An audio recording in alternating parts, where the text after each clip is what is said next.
hey there, folks. Before we get into today's episode, I want to remind you that I will be a guest at CybFest Northwest 2022 coming July 23rd to the Kent Commons Community Center in Kent, Washington. The unofficial Transformers convention in the Pacific Northwest by the fans for the fans returns as an in-person event celebrating our favorite robots in disguise. Featuring a dealer room filled with terrific vendors and artists from the Pacific Northwest and beyond, as well as an art contest, toy transforming contest, trivia contest, and raffles, along with the return of the kids' open play area and exciting panels including collector oddities, local artist spotlight, collector show and tell, and capping off with an exclusive live recording of Mike Seibert Radio featuring a discussion with the show organizers. It's going to be tons of fun for Transformers fans of all ages. Again, that's CybFest Northwest 2022, July 23rd at the Kent Commons Community Center from 11 a.m. to 5 p.m. The registration deadline for attendees has been extended to July 16th. The advantage to pre-registering is that it grants you entry to the show at 10 a.m. as opposed to general admission at 11. Registration will be open through July 16th. After that, you will have to come in as general admission. Now, dealer tables have already sold out, so you know it's going to be a packed room and you won't want to miss out on the best deals. Admission to CybFest Northwest 2022 is $10 for adults. That includes children ages 13 and up, and $5 for children's ages 5 to 12. There's no admission fee for children ages 0 to 4, and they also have a special family rate, $25 for 2 adults and 2 to 5 kids. This is a family-friendly convention. And hey, while you're in the dealer room, be sure to stop by my table for your chance to be a part of an upcoming episode of the podcast and grab an MSRP flyer featuring art by Robo Apollo and GoGo Andy Robo. For more information, including event schedule, social media links, and pre-registration, head on over to cybfestnw.com. Transformers fans, young and old, new and long time, come celebrate Transformers at CybFest Northwest.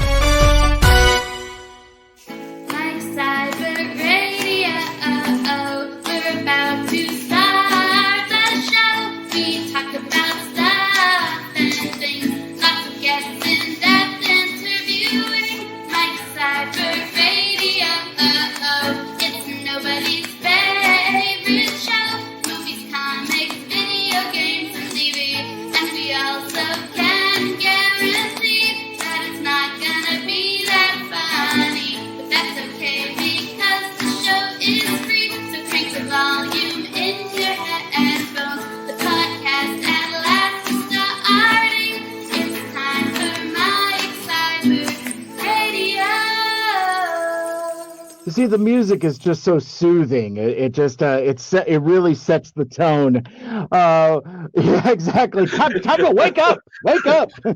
Well, hey, welcome back to Mike Seibert Radio. I am your host, and thanks for joining us on this sunny Saturday afternoon impromptu unboxing and chat. Honestly, this whole thing just kind of came together last minute because I got called into work because one of my coworkers is sick, if you know what I mean, and I think that you do. So I found myself with yes. Oh, I remember like 3 years ago, I made a joke like, "Oh man, I got coronavirus." Ooh, and then like 6 months later, it became a goddamn pandemic. So I try not to make monkeypox jokes because just in case you get like the black welts on your hands. But I found myself with some extra studio time, and I've been meaning to do something with Mikel Andrews for a while, and we were talking about doing some unboxings. He had some stuff to unbox. And then I do as I do go over to my dude JoeBot's Twitter, and I saw that he made some bold purchases recently. So I thought, we could do like some 3 unboxing, 3 furious, and talk about some of the stuff that we bought recently, celebrating commerce because it's also it's TFCon weekend and none of us are there. So I thought what better way to celebrate TFCon weekend than by doing our own little party here and just hanging out. I have no idea how the stream quality works because apparently I had all the technical issues. My microphone isn't quite working with my headphones, so I'm actually got like this elaborate setup where I've got the webcam, but then also my cell phone. So that's what the fourth square is going on there. But so hopefully everything sounds okay. Everything looks okay. I just know my guests can hear me and I can hear them, so that's good enough for me. Exactly. So that's enough preamble. Let's bring our friends and our guests in, and obviously as we go, chat is open. You know, whichever platform you're following on, whether it's Facebook, Twitch, YouTube, or Twitter, feel free and jump in the comments and ridicule us and flame us for our impulsive purchase buys, and ask questions. And yeah, we're just gonna hang out for a little bit here, and so yeah, feel free and definitely don't be shy and join us. Mikel Andrews, my best good friend, my name brother, the certified young person of the group. You're celebrating an anniversary of a sorts today. Congratulations. Yeah, thank you. It's actually a little belated, but it's a very important one. It's been 11 beautiful years since Dark of the Moon came out, and I just wanted to. No, that is a true fact, but actually the release date of Dark of the Moon coincides with my partner Kate and I getting together. So it is also our 11th anniversary. So congrats. Yeah, thank you. And we went and saw the movie as right before we made it official. So every year we get together and watch Dark of the Moon. Nice. So you're saying Shockwave helped make it official there? Yes, that's right. Of course. It's wonderful. Sealed the deal. That's terrific. I don't remember much else from that movie. I just remember it's very loud, like visually, and it's just there's so much going on. When we watch it again for Autopod Decepticast Hiatus Cast, you'll be reminded. Yeah, that's a thing we might do. Speaking of Autopod Decepticast, real quick, because I'm doing timely material. I just saw a stray tweet from those guys talking about their next episode, and it is the Transformers the movie review. And I think I know what that entails. They've been working on scheduling with a couple very special guests that will be joining them. I don't want to give it away just in case they ended up doing something else entirely. But now that they're into season 3, I had suggested to them a while ago. It's like, well, now that so they started off doing the movie, then they started doing G1 episode by episode, and then after they finished season 2, they caught up to the movie. And I was like, yeah, but that was like 3 years ago. Go back to the movie and see, just see what your perspective is now versus what it was the first time through. And again, I think they've got some special guests that will be their first time through experiencing the Transformers the movie. So I'm very excited to hear that. That's dropping tomorrow on Sunday. So check out autopoddecepticast.com for more details. I heard they're going to have Orson Welles on. What do you think about that? Oh, it is only if he brings his final role, the titular final role. All right, well, that's enough promoting friends that aren't even here. But Aaron, if you're watching, bug me for the link, and you can jump on. You get over your existential angst and come hang out with us. But a dude that is hanging out with us, my buddy on Twitter, JoeBot. How you doing, my friend? It's going good. Glad to hear and see you, and glad you can hear and see us now. Yes, finally. I wish I was recording all of that legislation, because it's just me moving cameras around and me just tapping on my ears like, can you hear me? Yes, we can hear you. And it turns out it was because I just assume that on these streams, it's always the guest that has the problem. It's like, oh, check your settings. Oh, no, it was all me. It was just all my hardware. My microphone apparently doesn't work. I don't know what's going on there, but yeah, man, this I feel like this particular show we're doing now is a long time coming, because like we did a really, really fun show. Gosh, what was it, last year, maybe longer? And yeah, way overdue. So Joe, I really appreciate you heeding the call, especially on such short notice, because I was just like, oh, by the way, I'm doing a stream tomorrow. Jump on and talk about your late night purchases. No, it's no problem. I've had a really busy week this week, so I was just looking to kind of take it easy this weekend. So talking with you for a little bit sound good. Hell yeah, I love it.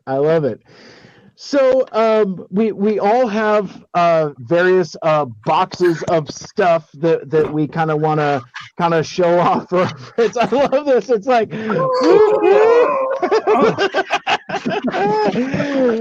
so and there's Joe's still going. He's still going. Put the Elvis cape on me, or the James Brown cape on me. Yeah, the James Brown cape. Living in America. Oh, he got the sludge. And it's funny because I thought I was going to have my sludge today to show off, to go with my Junkion friend that's looking to get out of his box as well. And then I got this email notification. Actually, correct me up, because I think the original release date for sludge was supposed to be like early August. And then I got an email from Amazon saying, well, your order is going to ship earlier than expected. So it's like, hey, sweet, I'll take a Dinobot earlier than expected. That's the cool thing about having those dates further out, because now they seem like heroes when it ships earlier. It's better to be early than late. So I was like, well, shoot, I'll take it now. That sounds awesome. And I've been seeing tons of folks getting theirs, like folks from like overseas. I know Liam, Toy Box Soapbox got his, and a bunch of other like YouTubers and content creators. And I'm like, I'm a YouTuber kinda. I want my sludgy dino buddy. I influenced some. Right? Yeah, exactly. I've been known to influence, but no, I got this notification literally yesterday. It's like, yeah, psych. It's going to ship on the 19th then instead. And I was just like, well, that's not great. That's not fun. But whatevs. I mean that's only 10 days from now. I bet you I will probably get an email next week saying, oh no, it turns out it's going to ship earlier than expected after all. I don't know. But we'll see about that. But either way, no sludge to go with my other Studio Series 86 figure. I was hoping to do like a whole segment talking about the Studio Series 86 line, and because I know there's discussion to be had there. But anyway, yeah, and I think maybe as we go along, time permitting, and how bogged down in unboxing 2 The Quickening, maybe we'll tackle a couple topics as we go. I feel like I have a discussion in me. I want to talk about the hiss. It's not so much if I back it, but how many I will back when I decide to do that. I got it bad, man. Exactly. And that's the thing. Yeah, it's well, and it's interesting. So I want to unpack this very briefly. We might come back for more his talk depending, but like in the wake of seeing, well, it's a convergence of a handful of different things. But I think like in the direct wake of seeing that Fathom event screening of G.I. Joe the movie, Joe has really been top of mind for me recently, and it's like between seeing the movie and the Hiss Tank HasLab, and really just kind of like a lot of the positivity that I've seen in G.I. Joe fandom recently. I feel myself being more and more drawn to the GI Joe side, even dare I say gasp, forsaking some of my robots in disguise. And it's kind of interesting because like it almost reminds me in a little bit of a way how I kind of came to Transformers fandom, the larger fandom, in 2018, because I kind of ran towards Transformers fandom away from Star Wars fandom because I had kind of enough of the toxicity. And I'm just finding that more and more that some of that same toxicity is leaking into Transformers fandom, and I'm finding myself kind of equally tired of it. And next thing I know, there's just like this exposure of positivity to GI Joe and those content creators, and just like the goodwill towards the GI Joe Hasbro team. You know, it's like folks are really digging what Emily and Lenny and the other folks that have been doing on the live streams. So it's become very appealing to me. Like I've started listening to like a couple GI Joe podcasts. Like not quite a member of the full force yet, but my buddy Anthony Bracali from TFU.info keeps hard selling me on this cat named Christopher McLeod, Diagnostic 80, host of the Full Force podcast, and he's like, I think you'll really like it, and I've popped in a few times, and it's refreshing to see content from folks that are positive about their niche and their brand that haven't been as well served as, say, other brands in the Hasbro portfolio. I wonder if Power Rangers fans or fandom is kind of in that same thing, because when you think of the Hasbro brands, it's all about Star Wars, and then from there it's all about Transformers, and then oh yeah, by the way, we also have Ghostbusters and GI Joe and oh yeah, Power Rangers as well. So I think kind of like that scrappy underservedness kind of makes that content a little more appealing to me than maybe some of the other stuff that I've been dining on recently in Transformers fandom. So anyway, I've just like, it's a very long way to say that I've just kind of been in this GI Joe headspace recently, and it's in fact, most of the stuff I've got here, I think I maybe have 2 Transformers. All right, that's too far. That's you have to know where your heart is, Mike. Come on. Yeah. So stepping out on the brand is questionable, Mike. I just gotta say. I love it. Your name's Mike Seibert, not Mike Cobert. Yeah. It's science. I agree. So I guess one thing to start with, though, discussion wise, how far out of my mind am I, and what do you think the kind of state of Transformers fandom is? Like, are we in a good place? Or are we not in a good place? Joe, I see a work in your face over there. Why don't we start with you? What do you think about kind of like the state of the union for the Transformers, I guess? I can see where you're coming from when you talk about some of the toxicity in the fandom. I think there's a cross section that there are some really good well-known fans out there who are very positive, and they post good content. They're friendly to their followers and stuff like that, and it's nice to follow them. But sometimes you look in the comments. It's a few. you know what I mean. There's more than a few, but what I'm saying. But then look in the comments. And then sometimes some of the stuff you see, like, to the nicest people, you know what I mean? You're like, why? Like, there's no need to make a comment. Like, I know it's a joke. I think it's Sixo, right? Who is missing Dirge? Is it Dirge? Oh, yes. Where's Dirge? I've said it a couple times just because I thought it was. But then I started realizing some people were really serious about that kind of attitude with him. In his posts and stuff, and I just kind of feel bad because he seems like a really nice guy, and he's really friendly on social media. So you see some of this stuff in there, and you're like, where does that come from?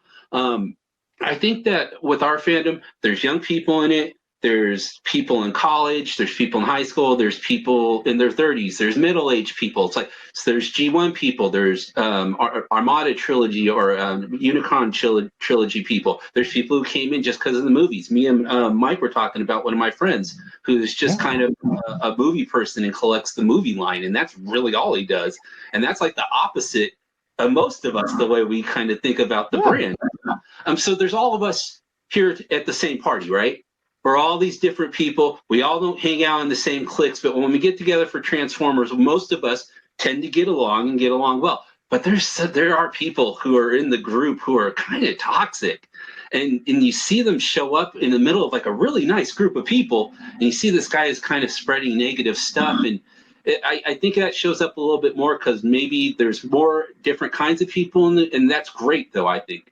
For the brand itself, I think it's great to have a mix of people like that. But I think since we welcome all kinds, that means all kinds get in. Sometimes they're not the nicest people, and they get in with the rest of everybody else, and you mistake them for being the majority, or not the majority, but you know what I mean? Maybe more than there really are in the fandom, but you still see them, and it kind of sucks.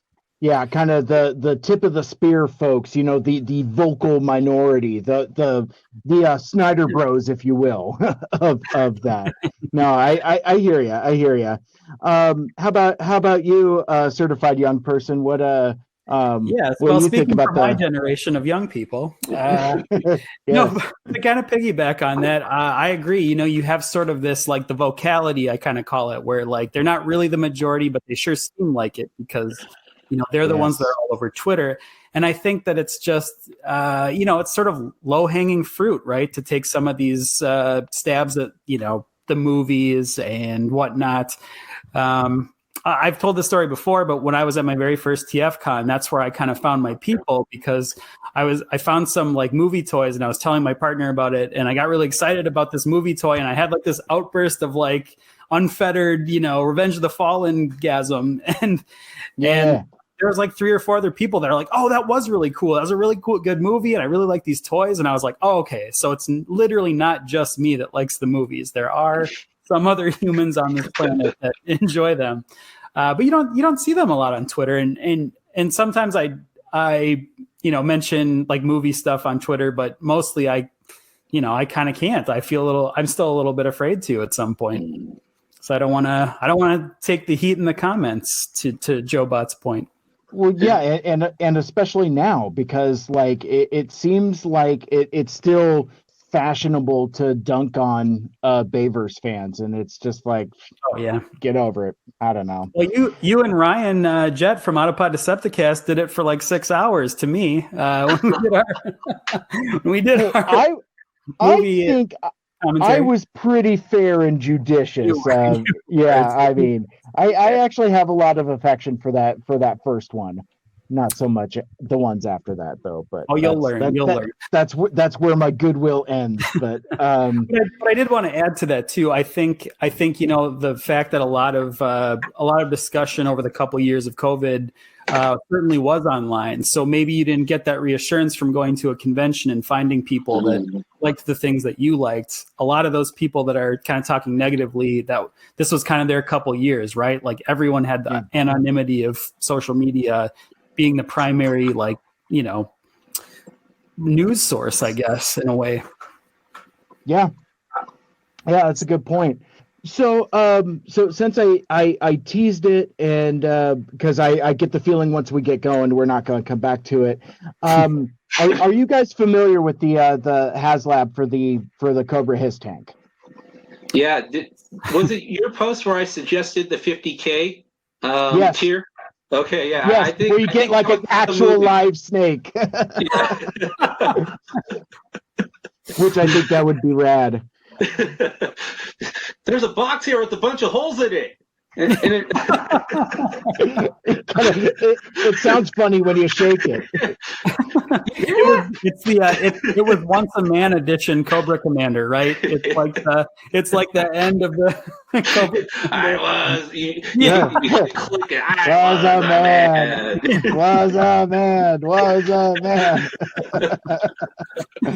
Oh my gosh. Well, I bring that up because like thematically, like the last time we got together, we talked we talked about the HasLab for Star Saber. So I thought that kind of comparing and contrasting a little bit the HasLab for this G.I. Joe project classified series at freaking 6-inch scale. I still can't believe that they made a vehicle for 6-inch action figures. It's just mind-boggling.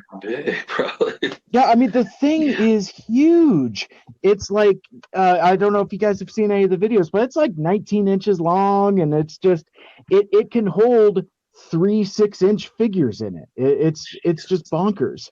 And what's the mileage on the highway? Was it pretty good? Probably pretty good. I said energy. Yes, you got to get the get the BET and tune in some of the Wendy Williams show and get I've been revisiting the Auto Yo Joe review of Autopod Decepticast, where they were talking about G.I. Joe the movie. I mean, like I said, it's like it's really been occupying my headspace recently. But this is so it's a project like, so the buy-in is $299, $300, which is pretty damn steep. But for the base model, you get the tank in a 6-inch scale and a driver for it. So you already get one 6-inch figure. And, much like with the HasLab for Star Saber and, the Rancor or any other HasLab you could think about, I don't know how in-depth this discussion is going to be about the HasLab crowdfunding platform. Now that I realize how pretty in-depth, knowing how deep I'm digging myself in, but it's there's criticisms of like, oh man, the price point is too much, and I can hear that. But then once you get into these unlockables, and I think that's where like the discourse comes in, is like, these unlockable tiers. But the thing funded in what, less than a day? It's like, they were looking for 8,000 backers and got it in less than a day. I don't remember what the time was in hours if anybody clocked it, but it is the fastest funding HasLab in the history of the platform. I mean, Unicron didn't even fund until like the last day, and that was after they extended it. Now, granted, once it funded, then like the numbers like doubled because like all the retailers jumped in on it, and you got a bunch of international orders as well. But it says something to me about the appetite for more G.I. Joe stuff, and especially for classified series for that 6-inch scale, because I don't know if anybody was expecting it to be this successful this quickly. It's really mind-boggling. In a way, but then so like there was this groundswell of goodwill, but then like once they started showing the unlocks, then you start, and it kind of reminded me some of them are kind of not great. Like the missile rack is kind of cool. No. I meant some of the responses. Oh yeah, were kind of crappy. Like right away for something that got funded for like that quick. Like the next thing that came was like, wow, where'd all the negativity come from all of a sudden? It's so weird, and it reminded me of like Star Wars fans. In a weird way, it's like you guys are being spoiled, entitled Star Wars fans, and now it's to the point where they've. I don't remember if the new unlock has actually. Let me find it now. Let me see if that new Coco has unlocked. Let me see, new tab. Let's see. 15.7. So they're almost there. So they're not. It's a 16. Is what they're going to for the they will certainly get there. So it started off with it's like a missile rack, and then like a canopy, and then they had like the early bird thing where you get like the tactician. So you already get like 2 figures right off the bat, and it was really with tier 3 that it really got my attention when they announced the HISS gunner. And the extra like guns and stuff. That's when I was casually interested from start, but I was like, wait a sec, you're throwing in a female troop builder. That's something of interest. There's no female Cobra troopers, and one of the things that I really liked and I was really impressed with Hasbro about is that in all of the social media posts, she's only referred to as the Hiss Gunner. So it's not, so there's no gender assignment or anything. In fact, I had to like look at my phone and I was like, wait a sec, are those, is their waist kind of a little narrow? Because I thought it was just another Hiss driver. And I'm like, well, that's kind of dumb. And so then I looked closer and I was like, oh, she's a lady. She's a lady trooper. And, you know, it's one of the cool things about G.I. Joe is their representation and diversity. I mean, it's been part of a Real American Hero from jump.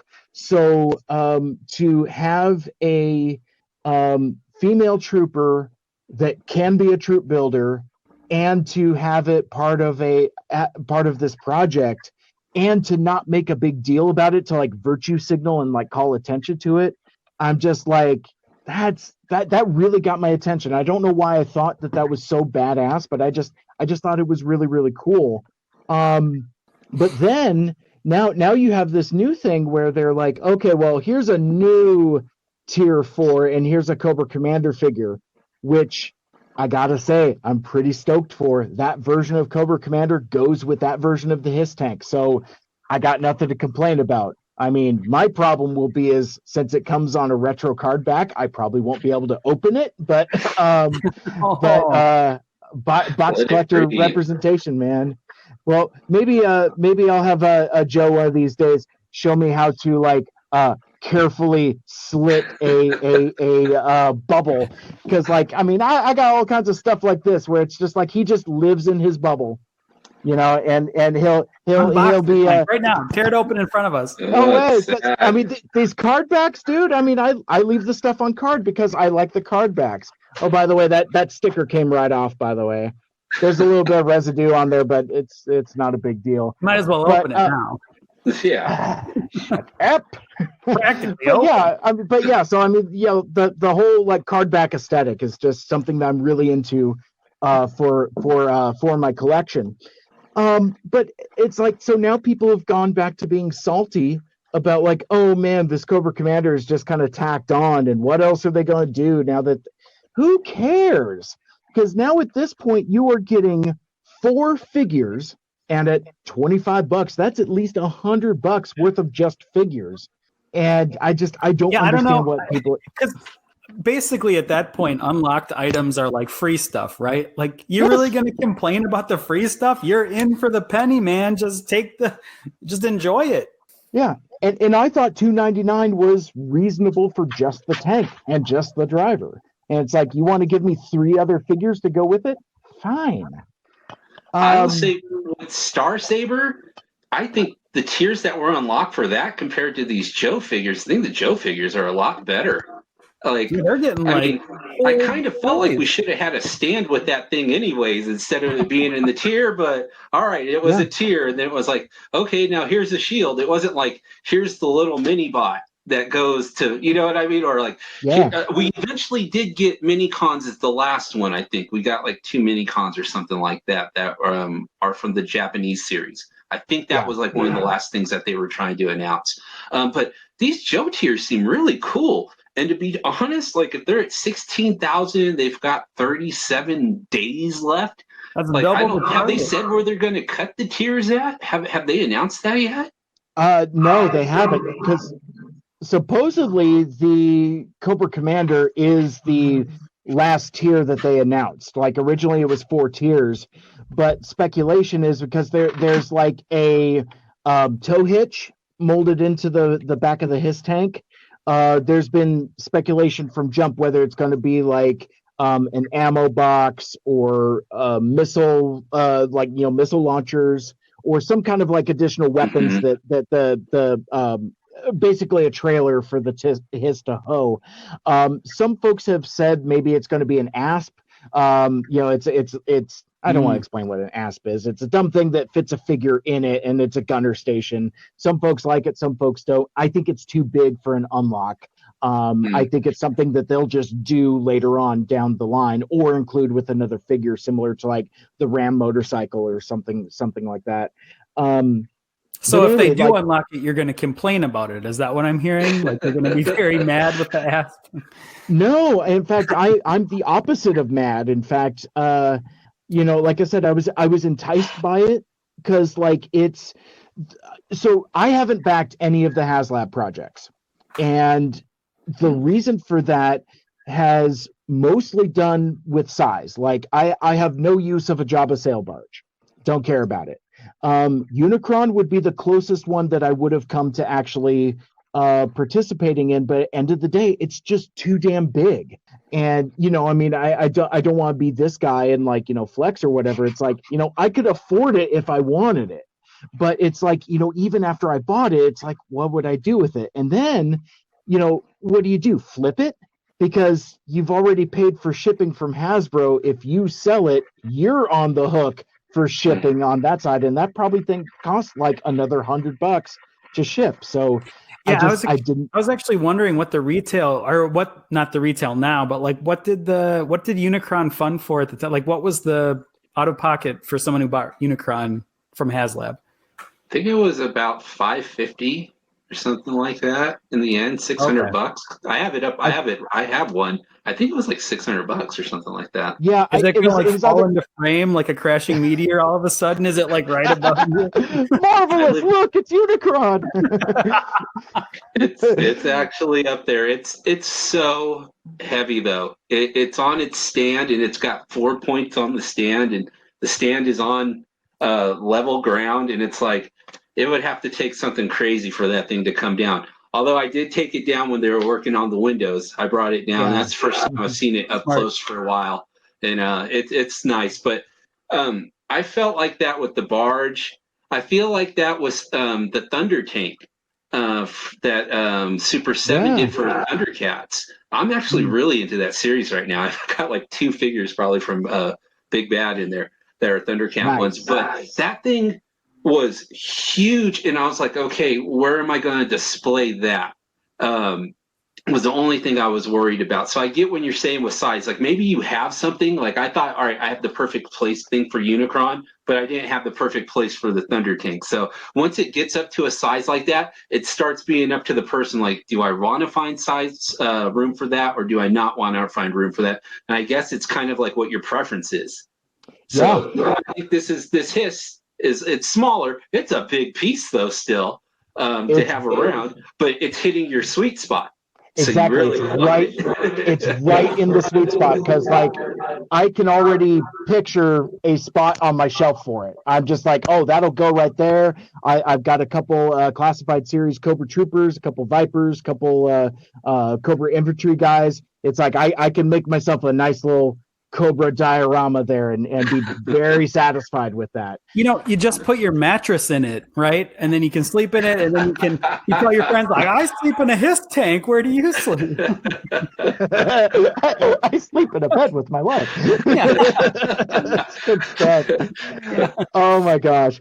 But no, I just wanted to unpack that a little bit before we got into unboxing, because like, yeah, it's on my name, and it's getting more and more enticing as they keep adding more to it, to the point where I think I'm going to end up doing 2 and then just flip the second one as soon as I get it, because I think there's a market for it. Though I wonder, and this is something I can run by my friends here, I wonder if there are so many of them, because like it's funded at such a high number, if it's not going to go for that same premium that say like a Unicron does, or even the Razor Crest. Those seem to, the market settles on about double what the backer amount was. So theoretically, mathematically, as I'm thinking it, if I get 2 and flip it, I've paid for the other one. I don't know. I mean, I'm not a huge reseller, so it's kind of uncharted territory for me. I don't know what I'm going to do yet. Yeah. Wasn't there also, I was just looking on HasLab, wasn't there also a G.I. Joe kind of similar vehicle that funded? Yes, the Sky Striker. It's But that hasn't shipped yet. wow. So it hasn't shipped yet, and it was made for 3 3/4 scale. oh, okay. So, So we don't really know the like the market for this yet, where it would be a flippable. exactly, and I think that's going to be the indication is how well the Sky Striker does at aftermarket, because that was one that it funded, but it didn't fund immediately, and there were still several tiers left on the table that it didn't fund. So yeah, I mean, it's like it got through like tier 1, tier 2, but I think there were still 2 more tiers with like more figures and more accessories that it didn't fulfill. So Sure. yeah, it'll be interesting. I don't know if it's just what's going on right now and there's a bubble to all of this, but collectibles and comic book art and pop culture related items, there's a hunger for this stuff right now. And so this is a crowdfunding project. So that's eventually the availability of it's going to stop. And there's going to be a limited quantity of this in the world. And there's going to keep on being people who want to buy this stuff even afterwards. Maybe it was that's kind of ties into some of my purchases recently. Maybe they were out of work at the time, or they weren't able to buy the thing when it was out at the time. But now things are back to normal, and it's like, okay, I'm going to go get caught up now. There's people like that. There's new people into the hobby who are getting into it. Like maybe, I have a friend who's into the toys, but he's not really into everything, but he kind of got into it. Like, it's kind of like what we hope. They go see a movie. They remember what they liked before when they were younger. Then they go search it out. So yeah, I think that there's going to keep on being people like that to buy this stuff, but that's not going to be there for sale anymore. And there's a limited quantity of it. So I think the value in that is going to be there. Because it seems like it's there for all the HasLab projects that have come out. Look, the Unicron prices on eBay are crazy. I haven't looked in a long time. But I won't look. I refuse to look. Makes me sad. So that's just saying. I think it's there. I think the value's there if that's something you're thinking about. Yeah, they're. Those Unicrons are still selling for $1,200 on eBay. And they're like sold listings. It's madness. It's just crazy. And it's weird. I mean, and we talked about this back when we were talking about Star Saber, but like, a lot of the criticism of the HasLab platform is like, lost you, Mike. Lost you, Mike. He censored himself. There was too much swearing. Yeah. In the, it was too provocative, too hot for TV. Can you hear me now? Yep. All right. That'll be available on the Mike Seibert After Dark podcast coming up in August. I want to hear that. You can subscribe now or wait for his OnlyFans to open up in September. My OnlyFans, my God. Oh, man. I posted a picture recently where like it was before I went to go see G.I. Joe the movie. I'm like, yeah, if I could Cobra shirt, and somebody who I have no connection to, it's like, oh man, rock that DILF aesthetic, and I'm just like, oh no. So I'm just saying, when I inevitably open a OnlyFans, the demand will be there. Maybe I'll use that to put myself through dental school or fund another HISS tank. I don't know. Yeah. But the thing, like, I don't know, and let me know what you guys think about this. But like, I think of HasLab not so much as a true like crowdfunding source, in the way that you think of like Kickstarters for independents, as it is more a purchase on demand type of thing, where it's like it's a higher ticket item, probably won't sell at retail, smaller batch, and because I mean, like, I buy a lot of stuff from like smaller makers and small batch creators, so to me this feels like that's an extension of that. What do you guys think? I agree with it. I mean, it kind of sounds like we were that close. I think it's really like a made-to-order thing, but they're telling you, like, we're not going to consider it until you get to here. It's not like, hey, we really want to make this thing like a crowdfunding project, and we put our heart and soul into this thing, and we really need 5,000 of you to pitch in because we really want to get this made. That seems like crowdfunding to me. This is more like, we're not going to think about it unless 8 of you dummies speak up, or 8,000 of you dummies speak up and tell us you want this. We'll start making it. You know what I mean? That's what it feels like. But the Hasbro people have been great. All the videos, all the announcements, that's just me, my sarcasm right there. But I'll say they've been great. But I feel like the company is saying that, like, we're not going to move until we know that you guys are in too. It's certainly not like funding an indie movie or something, right? But it is sort of cool that there's sort of like this transparency of like, here's an exclusive. Like you've already been considering, like, you know, there's so few of this per box, you know, this is like going out and saying like, this is exclusive. This is a rarity. This will be like a one of a kind thing. So I kind of like that aspect of it. Yeah. I'm glad they do it. I'm making fun of the way about the way they're going to go about it, but I'm glad that these things are out there. I'm glad people can vote with their money to get these things. I feel sorry for Cookie Monster people or whatever, or a Rancor people. The Rancor. The Rancor. Hey, that's the joke that's been going around. Is that the 30K tier? Is the Cobra Rancor? Yes, I've seen that one. Or it's a bag of bones and a cardboard backdrop. Which, I mean, that was the thing. 12,000 of these in back. We got to find a way to get rid of these things. It turns out we totally made those. Now we got nothing to do with them. Yeah. But again, sorry to bring up one more thing, but I also like a little bit. I think I brought this up when we were talking about Star Saber too. But I like that they know exactly how many to make, and there's not going to be this like, you know, landfill of Unicron figures in the middle of the ocean somewhere in like 10 years, right? Like, well, there will, but there won't be as many. Yes. You know, there won't be like these like shelf warmers that are just like, getting thrown out.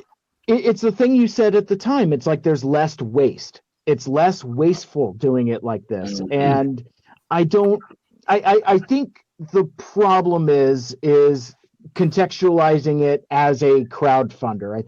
I think that's what is putting some folks off. And if it was something to where they said more, this is like an on-demand thing, but we need a minimum of this many, you know, use the same structure that they're doing now. But it just, I think the crowdfunding-ness of it, and there is the very real question of like, they collect monies as soon as the campaign is over, and this thing ain't gonna ship until next year. It's like, so Hasbro has, you know, everybody that funded the Sky Striker, everybody that's funded Star Saber, of like, you know, you guys have already paid for your Star Sabers, and when does that thing ship? Like later this year, maybe in the fall. That's what I heard. It was fall, yeah. So and that's one of the most cynical critics of HasLab will say. It's like, well, yeah, they just get to keep my money in escrow for a year. That doesn't quite seem fair. And that's a valid criticism. I mean, but it does take money to manufacture stuff. So I don't know what the right answer is. I really don't. The thing is, along with that, the thing is, we don't see the planning of some of these like regular release, non-HasLab release stuff. It takes a long time. We just only hear about it so far in advance, and we're like, oh, cool, it's coming to shelves. You know, we can pre-order it now and it'll be ready in 3 months. But I mean, we're seeing like, you know, we have to see the start of the sausage with these HasLab things. It is, you know, they can't hide the production time on that like they can with, you know, the stuff they're just telling us about 3 weeks before it comes out. That's a good point.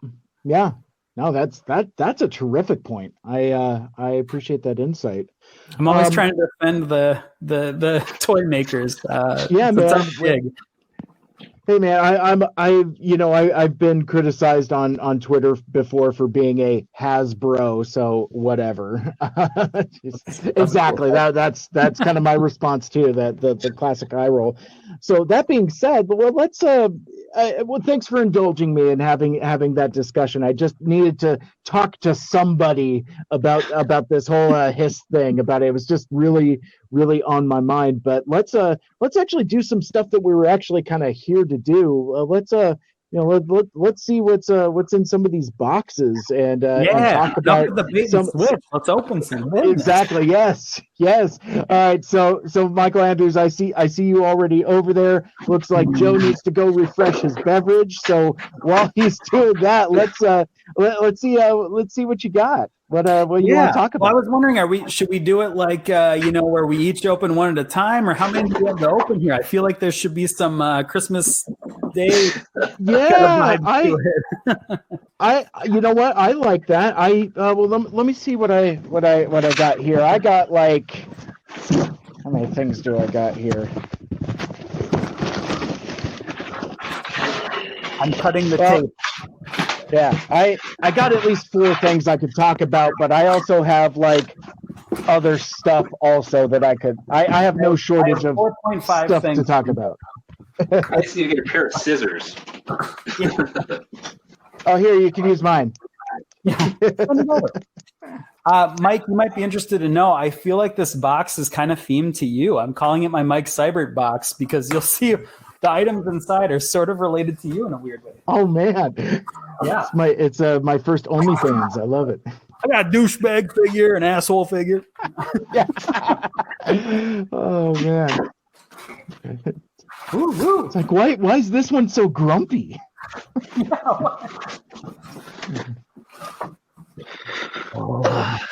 I forgot. It's been so long. It took a long time between like the Hasbro Pulse sale and the delivery that it's like, this is really a Christmas morning situation for me. It really is. I mean, my stuff came in 3 different shipments, and the last of which I just got like 2-3 days ago. That's the one I posted on Twitter, like that got seemingly like ran over by a forklift or something. But fortunately, the precious toys within were protected. To be fair, he wanted that, folks. He asked Hasbro to ship it in 3 boxes, only non-compostable materials, please. Yes. Well, yeah. Versus Amazon trying to ship stuff in like, bags. I mean, at least they've gone back to boxes. I mean, like Amazon shipped my Coronation Starscream in a bag, and all of the corners were smushed in. Not to Mike Seibert this and go off on a tangent for an hour before we get to the thing, but I was going to say, how do you guys feel about like the windowless boxes on stuff, or like the more like cardboard only packaging? Let's talk about this. I have thoughts. Okay. Yeah. All right. I We're on the clock. Okay. So, I'm very torn and I'm very mixed because I'm all about saving the earth. I love that, and I like that. Like some of the larger figures, you're starting to getting more like cardboard based ties instead of like so much plastic. Like the box for Coronation Starscream has like no plastic ties in it. It's all like rope and stuff, which I really like. I think that is super cool. But I'm not a fan of windowless boxes for a number of reasons. What? I don't know. I think I'm getting spammed on the YouTube channel. I'm not even gonna read that out loud because I don't think that's a real person. 4 out of 6 viewers. I mean, $5 footlongs did ruin my life as well, but Mike, a different way. Windowless boxes. So like I just as the resident box collector, I don't like the aesthetic of it. I have a couple legacy figures, and once you open them up, because I was like, oh cool, windowless boxes, this is finally my opportunity to have it both ways. Like I can display it in the box if I want to, but I could also take it out and play with it and pose it and put it in Starscream's throne and have tons of fun with that. And I've been enjoying a lot of figures a lot more that way. But when you put a legacy figure back in a windowless box, it doesn't sit right because there's like so much extra space in there. Like I think I've posted pictures of Blaster that I put back in a box, and his head barely like peeks up to the top of the bottom of the window. So it just looks like it doesn't look good aesthetically. Why is your life so hard? Oh, I know, right? Hey, you asked. Also, I think with like some of the smaller figures, like, you know, we see an uptick in theft of core class figures because you could just snitch it right out of there. I have heard on a number of different channels in a number of different places that open window boxes apparently are more enticing to kids, which that's a good reminder for us that this is supposed to be a toy line for children. That's what is being said. I don't know if that's what we're doing or not. But the thing that has got me so amped up about it, though, is that it creates aesthetic mismatches within a collection. So like now, my whole Studio Series 86 collection is screwed. Or is it? I figured out a way around it. So what I did, in fact, actually, I'm going to see if I can share a screen here for folks that might not be familiar with the Studio Series Shrine that I have. So all of these have been opened. I've played with all of them, but I display them in the box, you know, with like the poster and all of that, and it looks really cool. So once they started changing the box style, where like Perceptor came in a smaller deluxe box, and Coronation Starscream came in a windowless box, I realized I was in for some rough sledding. So what I decided to do, instead of adding to the shrine, it's like, oh, well, this is just the first 10 figures. So anything besides that, like, I can leave this shrine as is, and it's all sequentially numbered 1 through 10. But like from Perceptor on, yeah, I could just throw them on a different shelf and it's fine. I figured out how to square that circle so that my collection isn't all screwed up. But yeah, so like I remember when I bought Kingdom Rodimus Prime, I got a really good deal on him, like some Amazon flash sale or whatever. And I opened up the Amazon box and I showed it to my wife, and she's like, "What is this?" And she's like, "Is it a book? Is it a puzzle? Is it a game? What is it?" And I'm like, "Oh, turn it over." And then you see the pictures of the art. I think like windowless boxes for action figures don't look like action figures. That, I mean, like and I'm a fan of packaging art. I mean, obviously that's kind of what I've built my collection around, is appreciation for you know, card art and you know, and box art and stuff like that. So like I feel like windowless boxes make it to where you're just displaying a box. It's like they're without any representation of the figure inside. I don't like it. I don't like it. But that's me as a box collector. So it's like it's really trying to truly force my hand and say, well, hey, you want to collect boxes? Here's literally a box where you can't even see the toy. And I'm like, but I want to look at the toy. Like, to me, this is like a complete package. Windowless boxes aren't. I don't know. That's kind of a little bit of my rant. JoeBot, what do you think? While you were talking, it kind of was hitting something with me, and I looked at it, and I was looking at sludge, and I finally kind of crystallized it in my head. They remind me of model kits in the closed box. Yeah. I was trying to think. It kind of reminds me of something like, it's not a toy, but it's cool looking, but it's not like a you know what I mean? And going along with what you said, Mike, as you were saying it kind of made sense for me.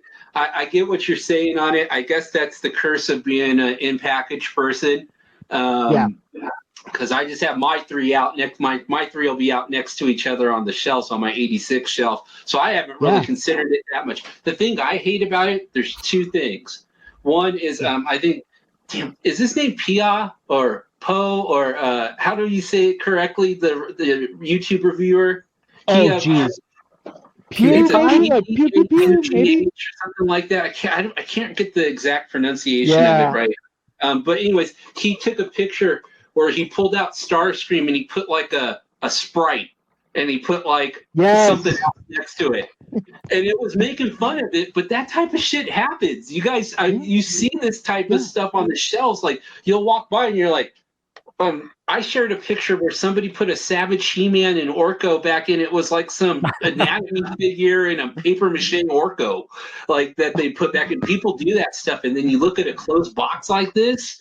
I can see stuff like that happening a lot. I mean, maybe not a lot, but I can see it happening, and it would suck to have that happen to you. So I just saw Legacy Skids inside of a Legacy Prime RC. And I thought that was weird because I feel like why would you return a Skids to get a Prime RC? I don't know. The logic wasn't there. Yeah, there's one more thing about that I just want to say before I get about and it was when I was buying I was looking for the red toys. Like Mike, I think I've seen you show some interest in those. We've even talked about it a little bit on Twitter. But the thing about those toys, the paint apps suck on a lot of them. Like the eye will be painted on the side of the head. The red racing stripe that goes down the arm goes like behind the arm and on top of the shoulder, kind of. So that happens. If I'm getting I will never buy a closed box red toy. So if those things ever go closed box, I'm done with the line because you have to sit there in the store and look. And I'm not some. I mean, if you want a perfect pristine one, okay, that's your prerogative. I don't need it that perfect. If it has like a little flaw here and there, okay, I'll still get it. But with that stuff, it's bad. So if you get a closed box one of those, you're just rolling the dice. Yeah. And that's where we're going line wide with that scale. It's going to be Red, it's going to be Marvel Legends, it's going to be Star Wars Black Series. They're all going to be in closed boxes, and I don't know how to feel about that because I think Joe, I think you nailed it right on the head in that they're not toys anymore, they're models. In the box like that, it kind of feels like it, but model people have had their stuff like that for ages. You know what I mean? And it's kind of like the industry norm from them, so I can see it just eventually becoming the industry norm for us. But I mean, if I got a bad one, I'd return it. I've done stuff where I've gone back to Target and said, I think you guys may have seen, I had a Scorponok from Walmart where I put up the claws where it was 2 right claws. So one of the jutting out that way, and I was like, quality control. And I put a picture up about it. I took it back to Walmart and I was like, I need another one. This was assembled wrong. And the lady didn't even blink. So I'm willing to do stuff like that. But man, that just sucks to think that you're gonna have to roll the dice on stuff like that. And sometimes you're gonna get a bad one, and are you gonna keep it or you're gonna try to exchange it? Mm-hmm. Yeah. So Mikel Andrews, you brought up the topic of what are your thoughts? I have strong thoughts on it, but it was really interesting hearing you both guys make a similar point because Mike, you said, you're like, I want to see the toy, and you were saying it from a guy who keeps your stuff in a box, and I was like, oh God, grow up. Sure. And then JoeBot, I know you open your toys, and you said, I want to see my toy because you want to make sure the paint apps are right, and I was like, oh, that's actually a good point. So kind of changed my mind a little bit. You're both saying the same thing, but for different reasons. But that's a good point. You want to see the toy. You want to see what you're buying. But I hate plastic. I think that's the worst thing the world has ever invented. I take going at this from a very environmental stance. I'm really glad to see, cardboard packaging. And I'll tell you this from a different standpoint of a price point. I worked in packaging industry for about a year, and I know it's very expensive to make those plastic molds. We talk about only using, I'm big on Twitter. I'm a big on the hound mold getting reused as detritus. It's really, you should get some money out of those molds because it takes a lot to make the toy mold, but it also takes a lot to make a vacuum sealed plastic mold too. They have to design the thing, like you were saying, Mike, to fit around the toy. You kind of need, that's actually quite a big bit of an expense. So I think if you're not going to go to it from the environmental stance, it might in the future keep the price down if we can avoid those bubble. But I grew up in the 90s. I have that nostalgia feeling from opening the blistered toy. So it's tough. but it will keep the price down in the long run. Well, and like you look at something like this. I mean, look at the amount of plastic that's in this guy. I'm for you, if you're listening on the podcast, it's the Snake Eyes and Timber Alpha Commandos set, and all it is it's just a big plastic box. So Plastic holding plastic.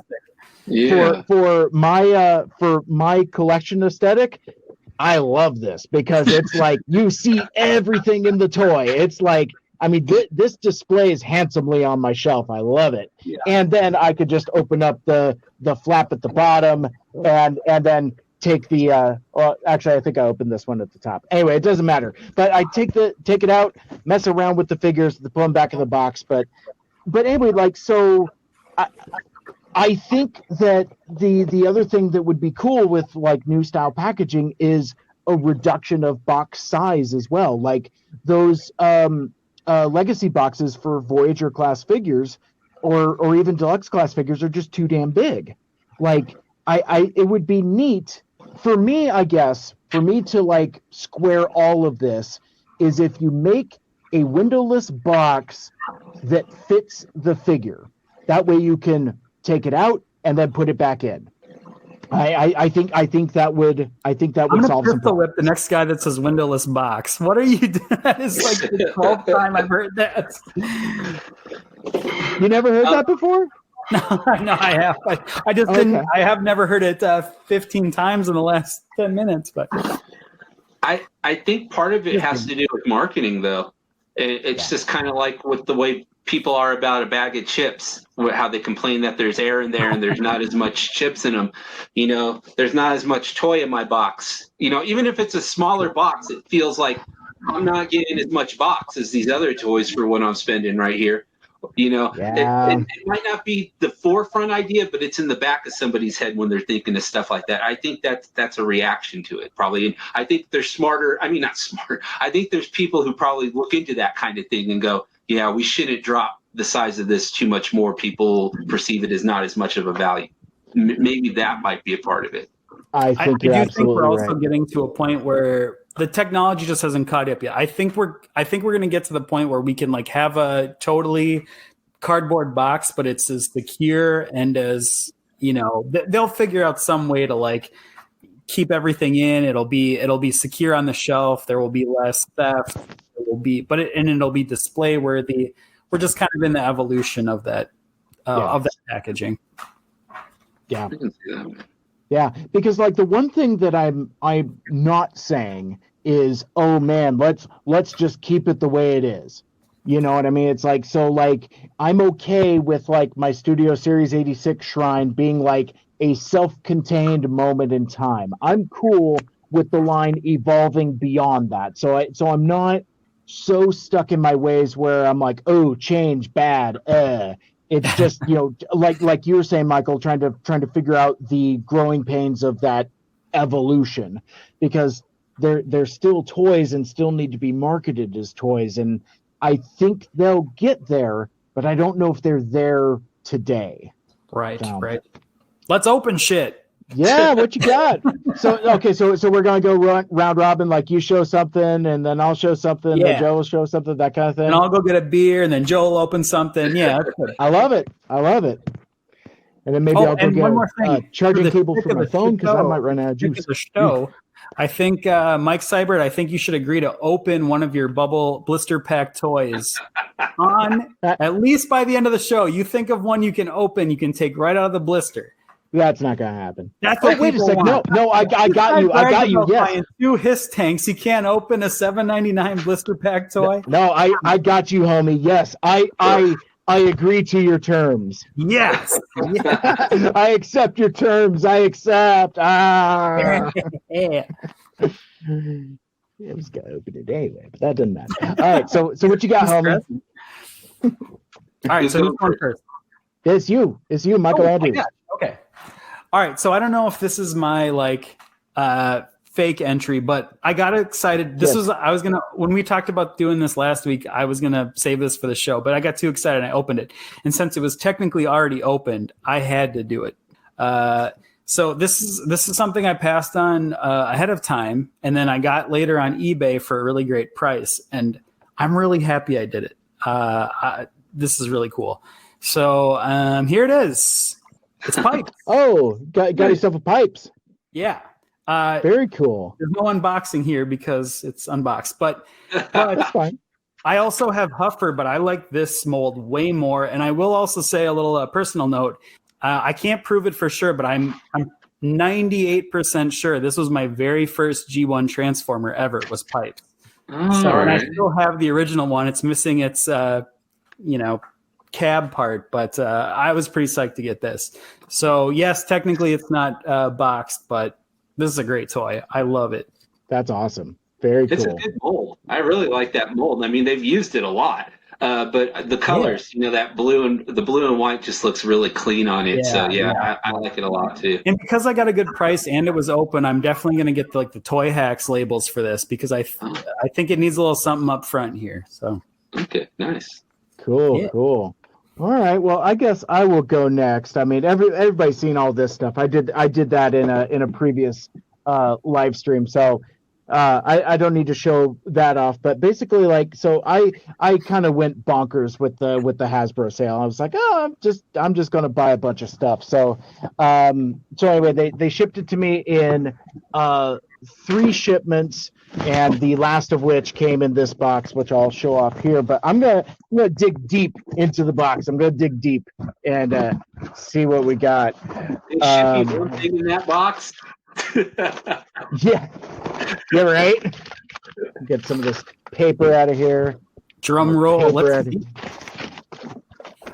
no, I'm gonna start lame and build to the good stuff. I'm gonna start with. I got myself a T-shirt, and it's like that. Well, that's not very exciting. Well, until you see who's we all got them. Yeah, we all got them on. Yeah, right. It's not coming. It's not coming off. I guess I should have cut it with the scissors. But it is. I'm actually kind of mad. I didn't think about that for the sale. That I didn't know they had apparel. It's got a Transformers on the back. Ooh. And on the front, you got yourself a. Let me get my camera here. You got. Oh, there we go. That works. You got yourself a Blaster V Soundwave. Oh my gosh! It's Soundwave, and then the better stereo Transformer Blaster. Yeah, I know. And I actually have a white T-shirt from the Pulse that just has Soundwave on it. So I am now 2 for 2 on Soundwave T-shirts from the Pulse. I'm an easy mark. I like the Cassette Man, and I like his Red Enemy sometimes too. I'm not as much a Blaster fan as I am a Soundwave guy, but I thought the design was pretty cool, and I need more shirts to bum around in when I'm hanging out on a Sunday morning and I don't feel like putting on a shirt that has buttons. So anyway, so that's what I started with. I started with a T-shirt. I give you a lot of crap about Soundwave, Mike, but I'm just an Autobots guy, so that's why Blaster's my boy. But Soundwave, I mean, secretly, very cool. He's kind of cool. All right, so Joe, you were shown on the video enjoying some libations, and I think some of those libations caught up to you, and you found yourself with some perhaps we should say impulsive purchases. Take us there, my friend. Well, I was definitely in a treat yourself, don't cheat yourself mode. Yes, last weekend self-care. having a few beers. And I found a really good price on a couple things. One of them I put actually I think I put pictures of both of them out by now. But one of them was the Seeker Elite 2-pack that was an Amazon exclusive. Yeah, it's a little pricey, but I found it on a really good discount on a website I really haven't gone to much before. I was a little hesitant, but I used PayPal, so I was like, okay, let's roll the dice. And it showed up. It's the genuine thing. I have opened it. I haven't shown any pictures yet, but these guys are awesome. Nice. There they are. I think it stinks that these are exclusives. It's not right. I mean, just look how clean. Oh, if I can get the camera right, that guy's just so clean with the white and black there, with the red in it too. Dirge looks great. He's got the little wing skirt things going on him too, right there. So he's like the G1 version of it too. They go in great with the other Earthrise figures. I'm already getting space for them on the shelf up there. I've been waiting for them, so I was pretty stoked to get these. And like I said, I was a few beers in. I saw a really great price. I just got had some good news at work recently, so I said, all right, let's go for it. That's awesome. Congrats, dude. Thanks. That's the best. That's the best when you can do that. Yeah. Well, and ironically enough, so you got it from a third-party seller, obviously, right? Mm-hmm. So one of the advantages of not getting it from Amazon is no risk of having dumb shipping labels slapped on it, because a lot of folks got screwed that way. I mean, I feel horrible because I took it out the box right away, but this box is so clean. There's no damage to it. It's not like this was like a third party, like they went and bought a damaged lot or something and it showed up. So I rolled the dice and I got lucky. I did my second one. I'll show you eventually. That was an eBay one, but I got lucky again. Cool. Yeah, you could probably sell that clean box too. I'm sure there's a market for it. Mike Seibert will buy it right now, as a matter of fact. Yeah, because nobody will know. It's a closed box. For all they know, the figures are in there. I'll just put a couple bottles of Coke in there, and it's just enough to where it's got some heft. Put like a tin of Pringles in there, so it's got like a little jiggle to it. You put it on camera and you kind of put your mouth behind it. You're like, shake. Yo, this is heavy, guys. Oh, wow. Hey, it's got some real heft to it. Is there some die-cast parts in here? Wow. I think build quality. Parts count. You should save this. You gotta do a show on the box next when you get it for $100 from me, remember? Yes. Good stuff. Well, let's keep this rolling, man. It's Christmas morning over here. All right, what else you got for us, Mikel Andrews? Woo! All right. So, well, first of all, I want to bring up, I really like that you made some libation purchases. I feel like we should do a show where we're like an after dark show where we just drink and then we order stuff. It's not an unboxing. It's just telling people what we ordered, like live. Oh no. And I think that's a great idea. He got 4 HISS tanks. Oh no! I'm just like more. You were shot at the HasLab project. I said I want it. Treat yourself. All right. Well, first of all, I just want to show second of all, I just want to show the beer I switched to because it's got a robot. I don't know if you guys can tell it's like mech on there. Oh, that's nice. Yeah. Dreadnought. That's a it's a very like Warhammer looking kind of mech looking dude. That's cool. All right, so this is the least Mike Seibert themed thing in my box, but the rest will be very Mike Seibert on brand. But this one, I was like, I wanted this. I had this in my cart and took it out of my cart so many times. I was very excited for it, and then just like I can't do it, but I had to get it at the last second. So for the Hasbro Pulse sale, I got the Iguanus. I'm a sucker for the motorcycle lizard. I'm really pumped about it. So secretly, I cracked it open. I just fidgeting got through it, but nice. Yeah. So I'm really psyched for this guy. Probably can't transform him on the fly, but anything that turns into because he's held in with those pesky plastic binders. Yeah. You know what? I think I actually hate packaging now. That's cardboard. I think I just want the plastic stuff. I changed my mind live on the show. Ooh, to get that pop. Oh yeah, he's just so cool. Look at him. You know, I'm not a big fan of motorcycles like in real life. But I just think the 2 wheels behind, like anytime you have that aesthetic of like the angel wings, but they're wheels, like I just think that's so cool. That's dope. Man. How do we do it? Yeah. The new RC has that too. With wheel wing things. You should look at that one. It's a pretty looking toy. Yeah, I'm really sad I didn't I didn't buy the Prime RC Legacy figure. I'm kind of debating that. If I find it out in the wild, I'll get it, but I really should have put my money where my mouth is on that one because I love Prime. Prime's like my thing. Yeah. I think it needs more attention.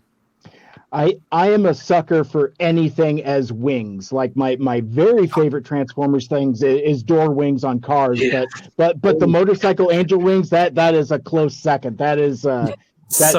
That's cool stuff. Other things as wings, I think that's one of my very favorite Transformers thing. So it's to me. Okay, very good. So we're gonna reach back into the box here, and I'm gonna pull out items. Just pick one. There's 2 other things in the box there. So, I've talked so much G.I. Joe, it would be a crime to not show off one of my new favorite G.I. Joe figures. I got myself the Prophet Director Destro, aka the Pimp Daddy Destro. And again, for box collectors here, again, look at that the gold foil on the box. That's just prime. But this guy, you may have seen some photographs I may have put out on twitter.com. Incidentally, so like I tried opening this from the bottom. You don't get like that middle crease. I can't seem to avoid that. Like I have like a half dozen figures that I've opened from the bottom. That middle crease always pops in, but whatever, it's fine. It's on the bottom. But anyway, I have played with this dude already. But I wanted to show you a couple things. One, he's got a sweet background. So he's got a backdrop very similar to like the Studio Series figures. I have taken to adding this to the background for my Starscream throne. So now it's like the Starscream throne with the gold Cobra emblem. I think that's pretty cool. But yeah, this dude here. So we're gonna do some plastic coffin ASMR here. I have a figure in a blister box, but yeah, I mean, just this dude's just like he's got like leopard skin all over him. But you need it's glasses, Mike. You need to get the glasses on him. It's coming. In fact, I'm gonna see if I could deck out this dude real quick. First of all, so not only does he have an iron mask, but he also has 6 sunglasses. And if that's not enough, because he's already very regal looking, what does a regal dude need? He needs himself a Pimp Daddy cape. Wow. Got himself a cape that is also a leopard. Got himself a leopard cape. And to round it out, he has himself a little gold pistol, which he holds.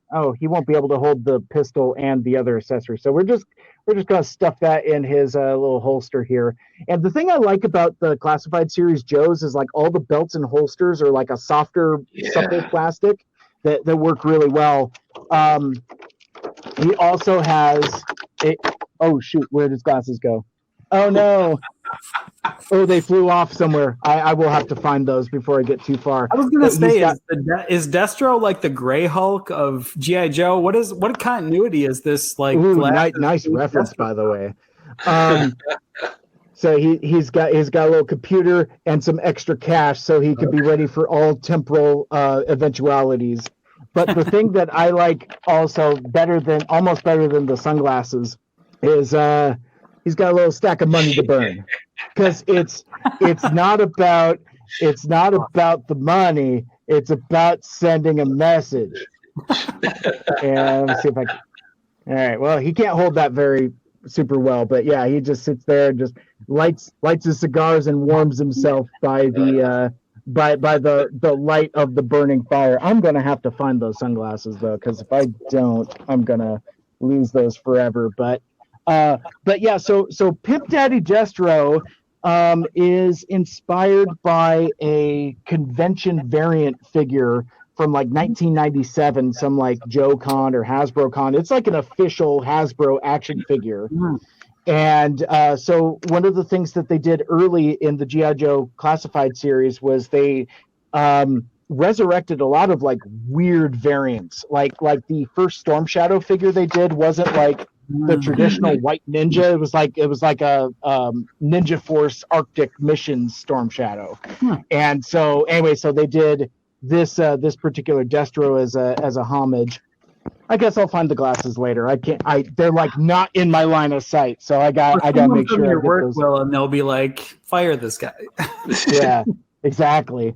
But yeah, I really like this figure. He's a lot of fun, and he looks great in Starscream's throne as well. So yeah, he's been tons of fun.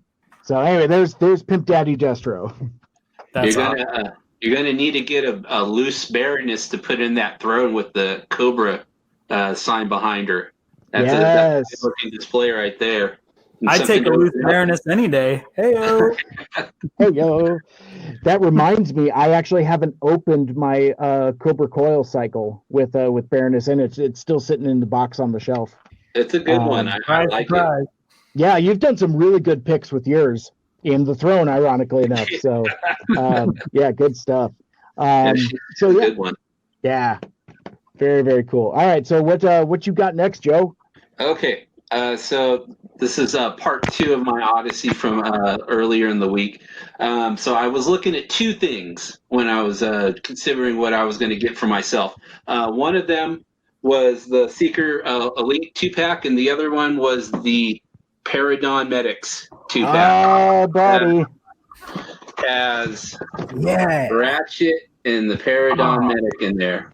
Nice.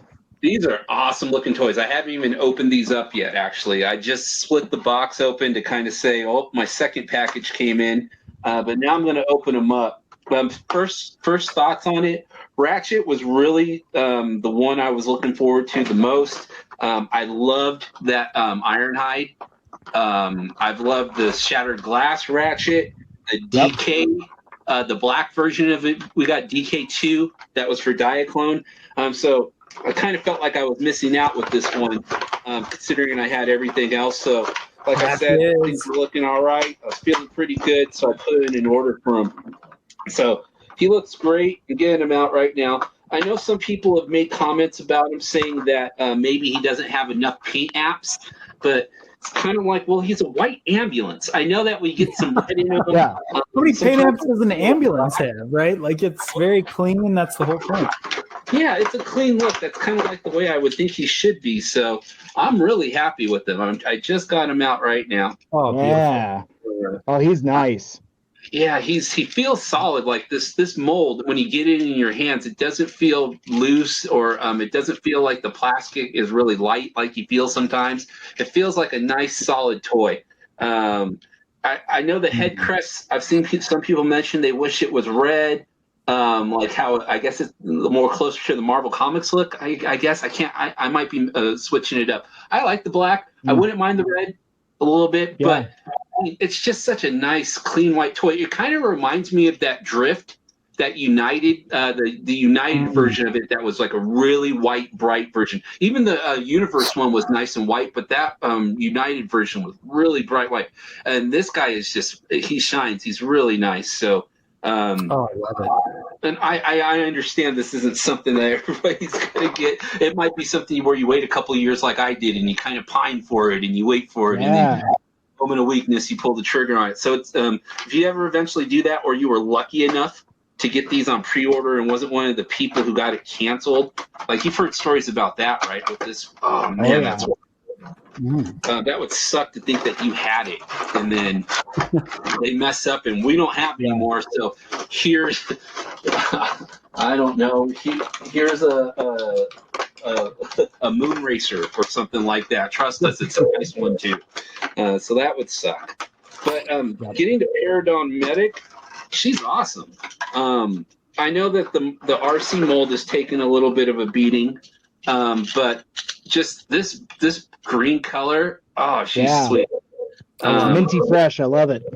Yeah, and then again, like what we were saying, like what I was saying earlier with Ratchet, how it has that clean kind of look to it. This greenish color goes really good with that white. She looks really pretty. And I know I have the where is she? I have the BotCon version of her. I think it was BotCon with the previous RC mold. And I really like this one too. But see how they it was with that they're actually redoing this in Studio Series. but with Yes. RC. Yeah. Yes. So this is what I've had for a long time, and I really liked it. So I was kind of holding off, thinking, well, maybe I'll find Ratchet by himself eventually, but I pulled the trigger. It's just so nice of a set. So I got really lucky. Yeah, that one is a little more spearmint. The new one's a little more wintergreen. Wintergreen, yeah, exactly. That's exactly what I was thinking. Peppermint. Wintergreen is pretty cool. Yeah, so that's awesome. Really nice I'm really glad I got it. My secret love is Ratchet. Like, if people kind of know me as like the hotshot guy or like the Ultra Magnus guy, but I secretly have a very large collection of Ratchet. I think Ratchet is so cool. Such a great look. Mike, Ratchet was one of my first G1 toys. You know how you're talking about pipes? Yeah. Ratchet kind of has that little prowl. I didn't have the toy, but I had. I won't get into it too much, but getting Ratchet toys, every time I get one, I'm always brought back to that birthday party when I open it. I was like, a Transformer. So cool. Like, you remember when you just getting a Transformer for your birthday was always awesome when I was younger. So, another one of my first Transformers I remember getting, it wasn't Ratchet, but it was the Protectobot ambulance? First aid. First aid. That was also one of my very first Transformers. I remember playing with that a lot. So I think that's why I have sort of a connection to Ratchet now. But I also didn't understand, because I didn't have the whole bot. I didn't understand why like his head came down, because that was like how you make the arm. But I was like, this is a weird action feature. I don't know how that helps anybody. That's funny. That's great. Just real quick funny story about that. My Protect bots went down in a blaze of glory on the 4th of July. Late day. My uncle had introduced me to firecrackers for the first time. So we were looking for cans and things like that to blow up with these firecrackers. And then I had these toys that I was kind of beginning to grow out of. And fortunately, the Protect bots were there that day, and they went down in battle. But, I salute them. First aid keeps a warm spot in my heart, too. That is a very ironic set of Transformers to explode in a fire emergency. The ambulance, the fire truck, everybody gets it. Yeah. It's like you nose at that industry. You could protect others, but you couldn't protect yourself.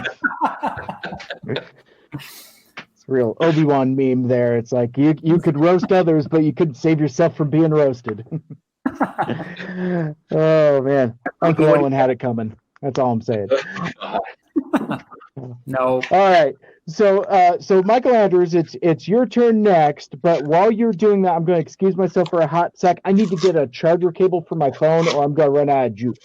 So talk amongst yourselves for a moment. I shall return. Is it really my turn, or I don't know. All right, so let's see what we got here. Well, keeping on the core class theme, and actually it's good that Mike's gone for this, because this will tip him off to where the Mike Seibert theme box is going. But the next one in my collection here of unopened stuff is Core Class Ravage from Bumblebee the movie.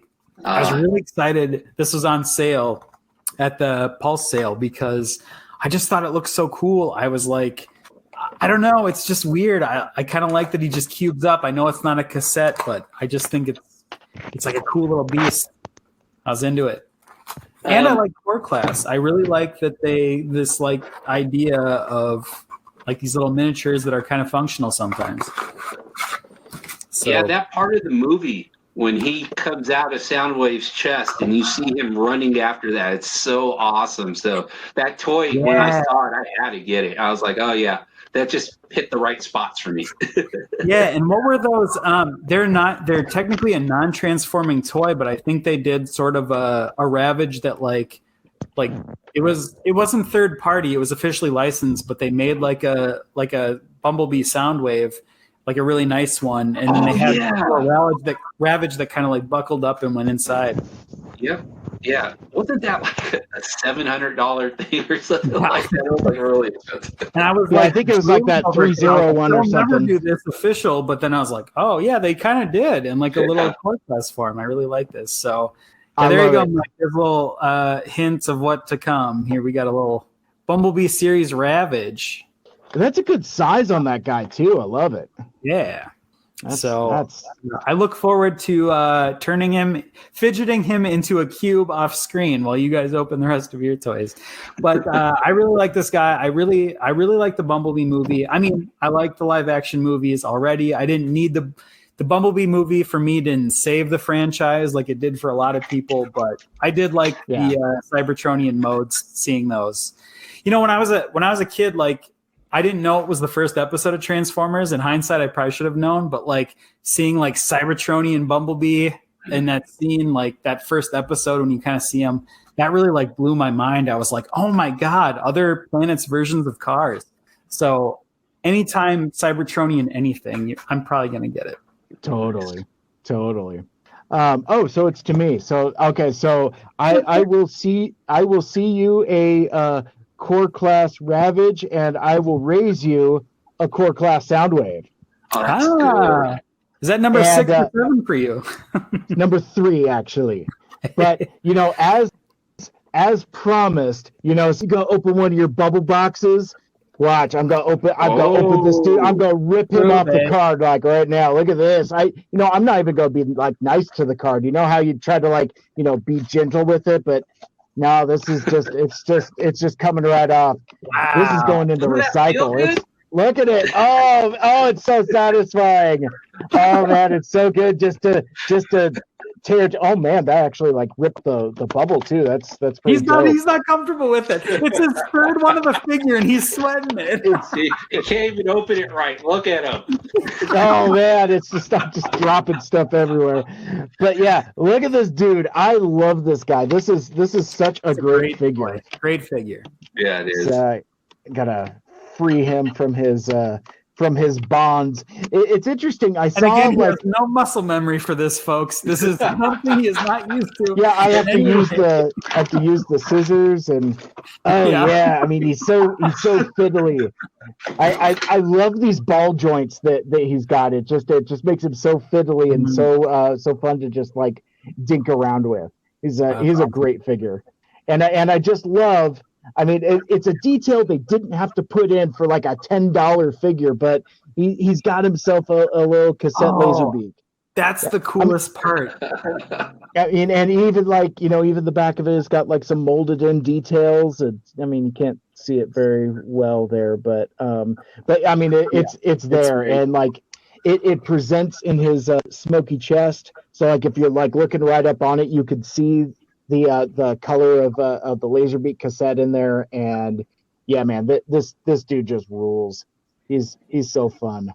You know, props to the Hasbro team, because while they have kind of focused on having more like hollow parts of robots, they've really gotten great about that tiny detailing, like, you know, the behind the scenes, the stuff you don't even maybe necessarily look at, like little bits of like the eye and the, you know, they put a lot of detail into that. It's really appreciated. I'm surprised you guys are pulling out these core class toys. They're really good toys. I've liked every one of those that I've bought. Yeah. Awesome. I mean, like, you know, we were talking about Iguanus earlier, and I mean, it's just like, you know, the things you can do at this class size, and since it's a lower price point, there isn't like the fear of investment. So it's not like it's like a $50 leader class figure. It's not like it's like a $30 Voyager class figure. You know, you can mess around and do different characters. I just think that's yeah, and you know, cool. I think they're very important for like kids that aren't necessarily like Transformers fans, like somebody that can just be like, you know, your mom gives you, you know, $5 or $10 with inflation. You know, you can spend at the mall today, and you know, they see that stuff and they go, oh yeah, cool. We need more stuff like that. I agree. I mean, can get people into the fandom. You can have stuff a little on check stands. Yeah, that would be good. Yeah, it's perfect size for it. Put it like right next to like batteries and headphones and gum and stuff. It's like, ooh, Transformers. That would be a good idea. That's a really good idea. I'm surprised they haven't considered anything like that. Yeah. You know what would be really amazing is if they made a Soundwave figure that could actually hold the core class Soundwave figure in its chest. Has like a set. You have like a turducken situation, right? Like you have core class my friend. Soundwave. Oh boy, I love it.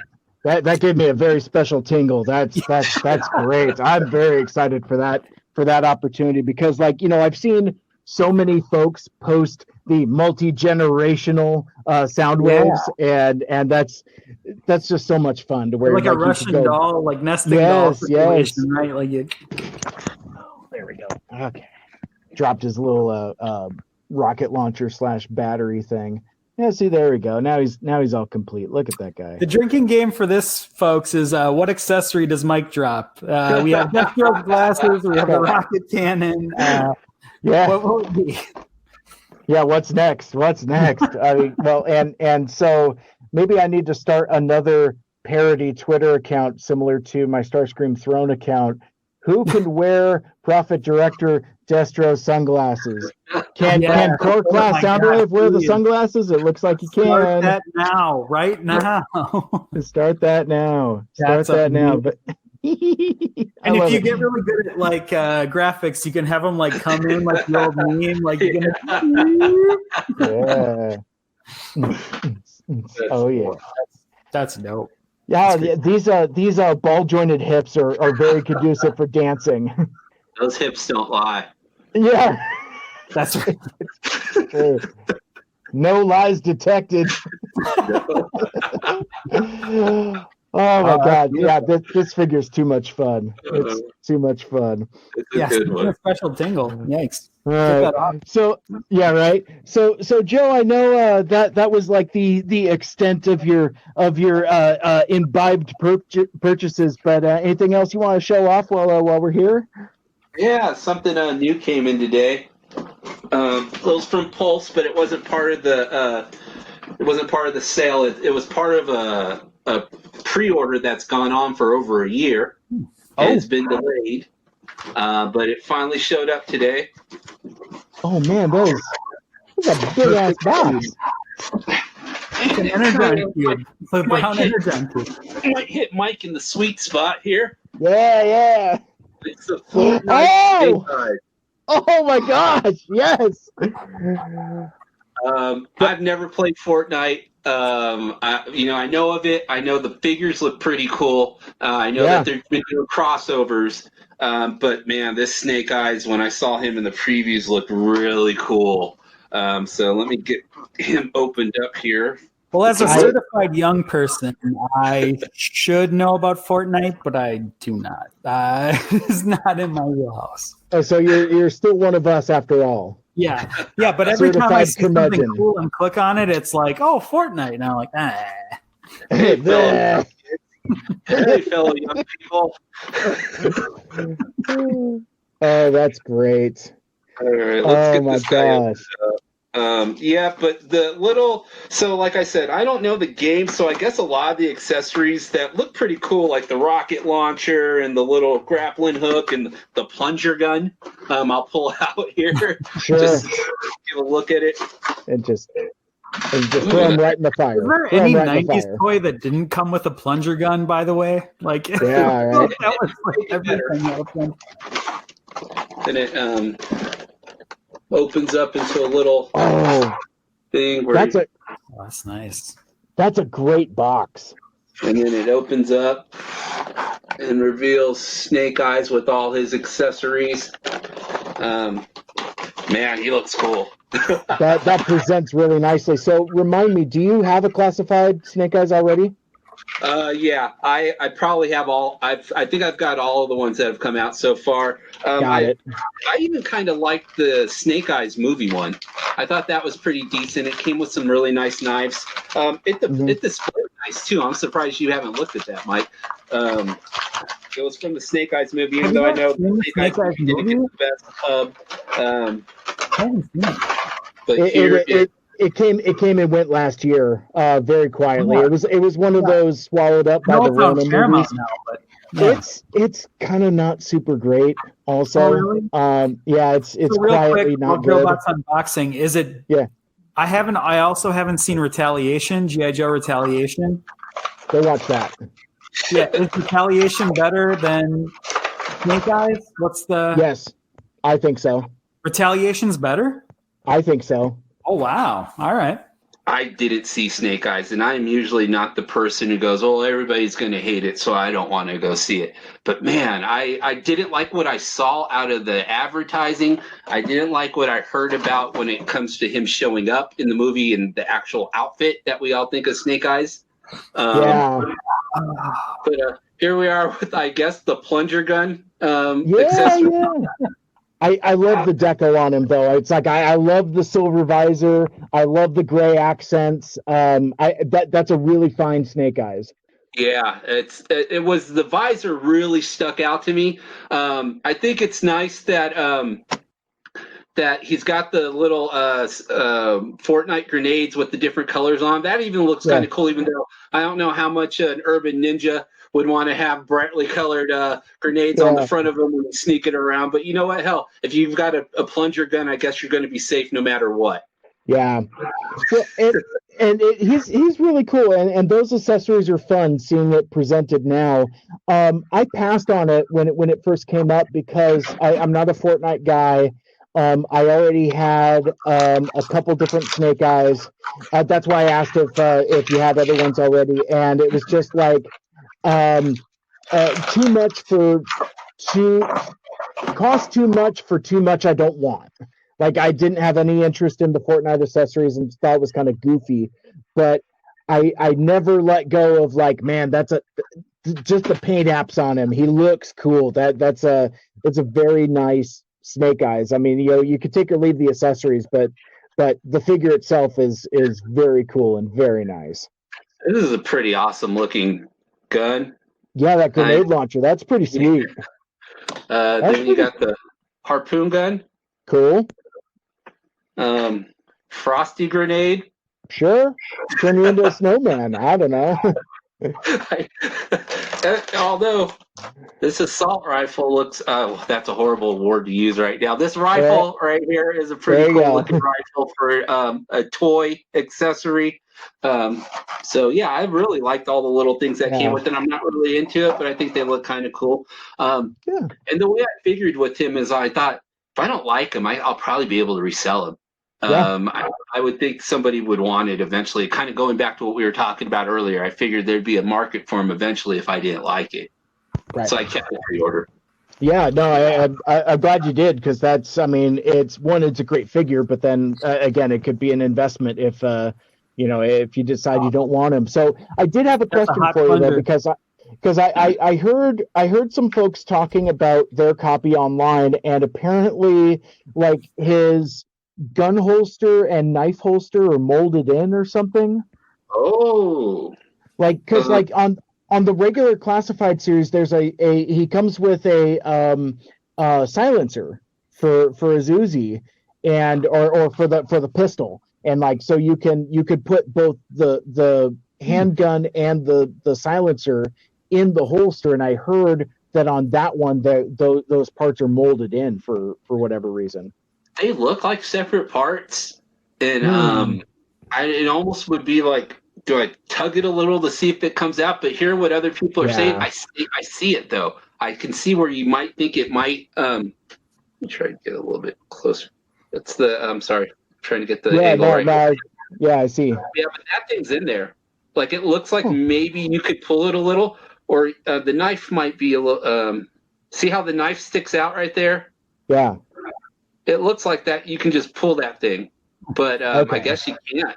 I really like the Snake Eyes with all the little belt for the sniper attachment and the other stuff that he had.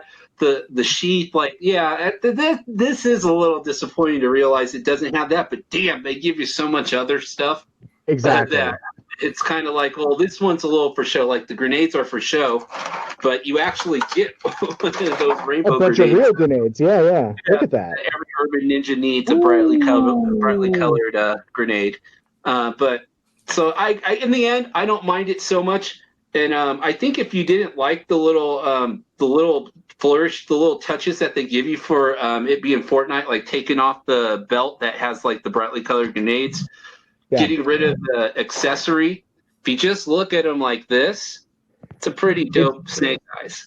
It's just a great Snake Eyes. That's awesome. I love it. Yes. So you can have it both ways. You can deck them out in Fortnite stuff if you like that, or if you're just like a classic guy, roll with them like this. Nice. Did you pre-order, or are you going to the new Snake Eyes and Timber set, the one with the gray pants? Yeah. I just have like a kind of a Snake Eyes collection. I just kind of will pick up Snake Eyes stuff, kind of like I am with Optimus Prime. Oh, you like Optimus Prime? What? Oh yeah, I like him a little. He's all right. He's all right. He's no Ultra Magnus, but.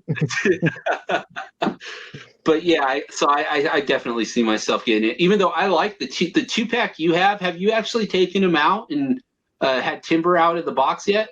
Yes. Yeah. You won't believe how articulated this wolf is. Yeah, it is. I mean, the wolf is almost more articulated than the Snake Eyes figures. It's nuts.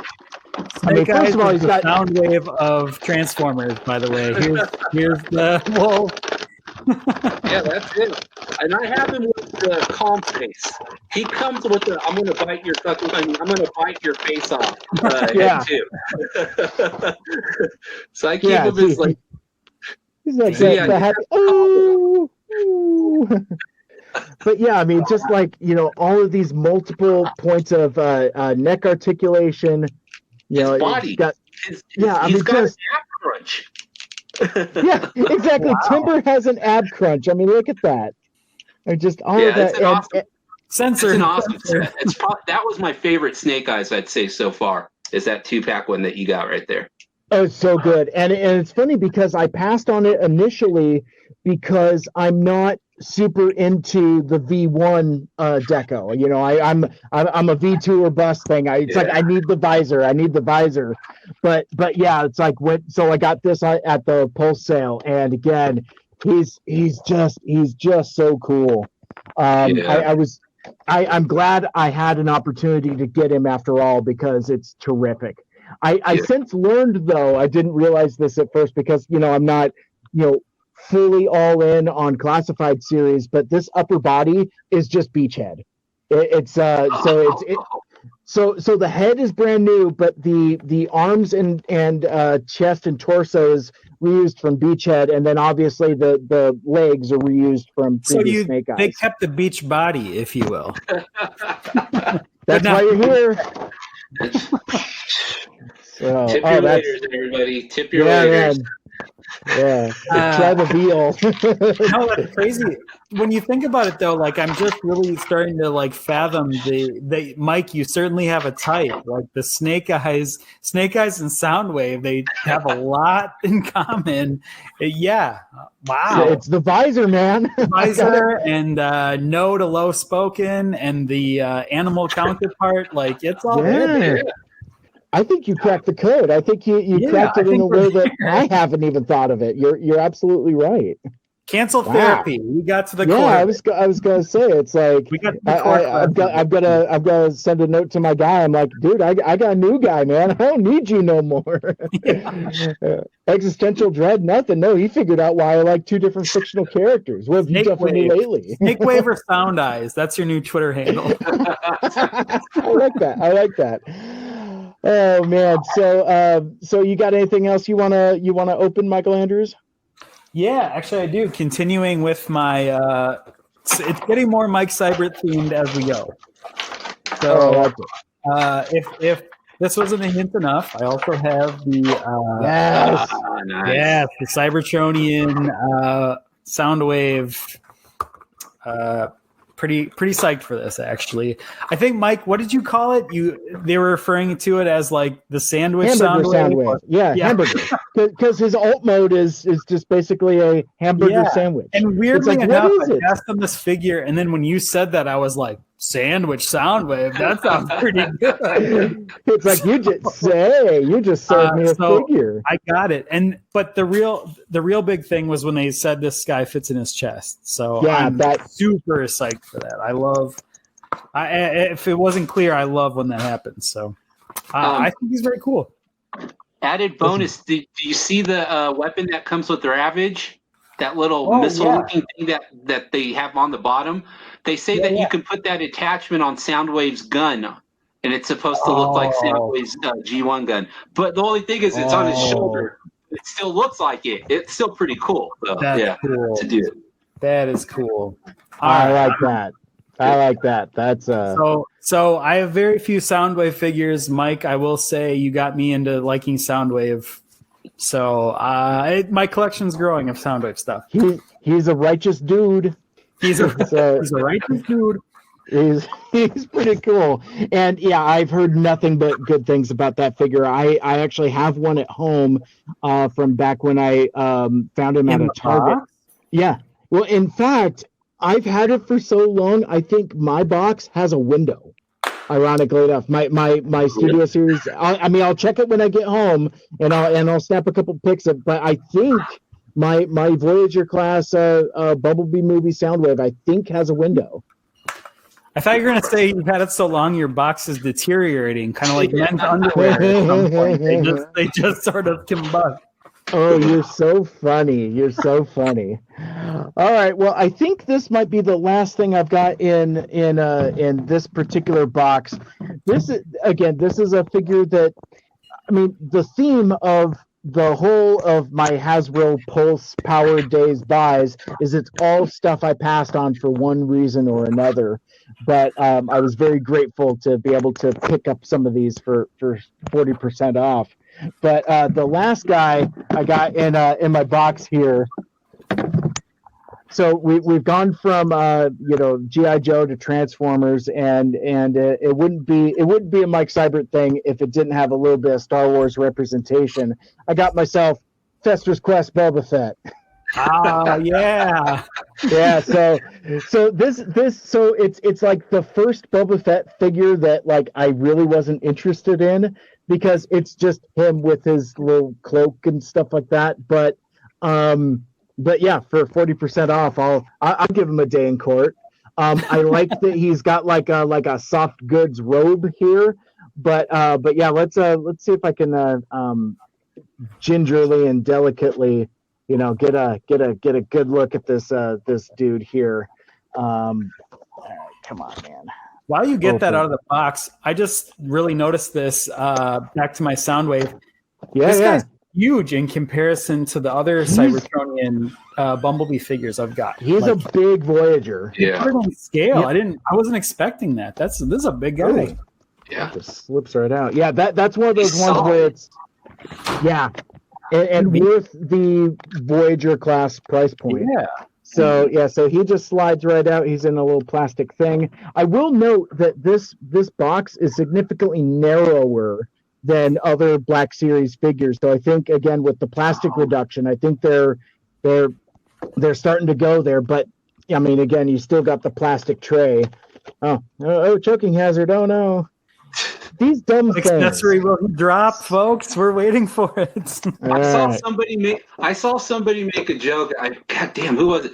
They said it's going to be messed up in the future when you realize your figure isn't complete because you threw away the little white warning paper. Yes. Like how you have to keep the instructions for it to be complete. You should have. 95% complete. All the eBay announcements have to change. I mean, look at this dude. He's just like a dude in a brown coat. Does it come with a light bulb? Yeah, he should. He should. Well, all right. I got to check something before we get any further. We have to know. Yeah. Oh yeah. We fixed him right up. Yeah, that account's happening. But this dude is actually kind of neat because, again, I like the soft goods. He actually has like a hood Oh, there goes the glasses again. So you could do hooded Boba Fett, but once you like peel away his clothes, oh man, I'm gonna take a look underneath his skirt here. Our favorite. Oh, this is super dope. Actually, the details on this guy that's straight from the show with like his bandolier belt and the holster, and I don't know if you guys saw it before, but I have the armored version of this mold for Book of Boba Fett, and like the things that they did with the leg articulation here is really neat. So there's a lot of like molded in plastic that hides a lot of the joints. So it's like you could do a lot of different posability with him without really breaking the mold. So I really liked what they did with the lower half here. And yeah, I feel like I judged this figure too harshly because I passed on it because all I saw was this, and I'm like, I don't need that. But yeah, once you kind of again look under his skirt a little bit, you could see all the molded in details, and that's a lot of problematic things being said here, Mike. Just dial it down. Like, well, I'm just gonna strip him down right here. We're gonna do like the total Barbie doll treatment on this dude. You know, if you had like a little derby for that guy or like a little detective hat, you could almost be like the Ninja Turtles in the old cartoon when they went as humans. Like But yeah, this guy actually looks halfway okay. I'm not displeased. He's a cool dude. That needs to go on your desk just like that. That's where that figure needs to go. Awesome. I love it. So yeah, that is Uncle Fester Boba Fett. So nice. There you go.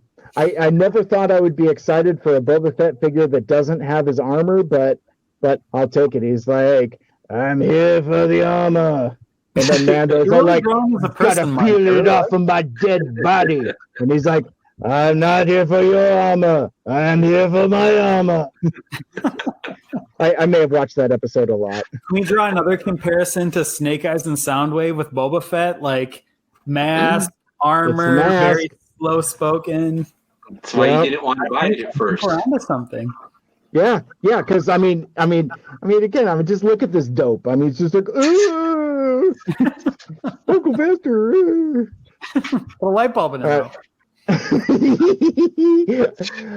Oh, see, but now what's interesting, and this doesn't translate to the video, but like this vest portion is soft plastic that's on top of his body, so he's actually wearing this as clothing. So it's, I mean, again, I can't like show it in a. Oh, there we go. See, kind of like how there's like that cuff of the sleeve. It's this whole thing is like that soft rubber, the same thing that like his belt and other skirt is made out of. Very, very cool figure. Believe it or not, I'm not up on my Black Series figures, but theoretically, could you take the helmet off another one of your Boba Fett figures and like put it on him just for like a fantasy version of this character? Fantasy. Well, I've already got his clothes off, so I mean we're already a fantasy version, but it's funny though because like I talked about reused parts. This this bottom half, these legs are used in like no fewer than 3 other Boba Fett figures, and they all have the same head too. So like they've really gotten their use out of this mold. So like there's one more that still has yet to ship, but like at some point when I get all of them, I'll put them all in a row, and it's there's differences with each one, like deco and things like that, but it's like the same head and same legs. So yeah, but very interesting. So it's all basically the same basic mold, but yeah, good stuff. You need to do like the Peruvian man with them when you get them.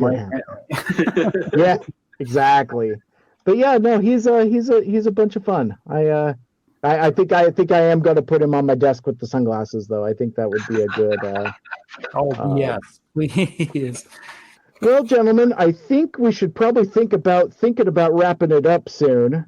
But before we do that, so does anybody have any other stuff that they want to talk about or show off or anything like that? I didn't know what you had left. I wanted to make sure that you had the I just opportunity. have one thing left. I won't make a big story of unboxing because there's all this plastic.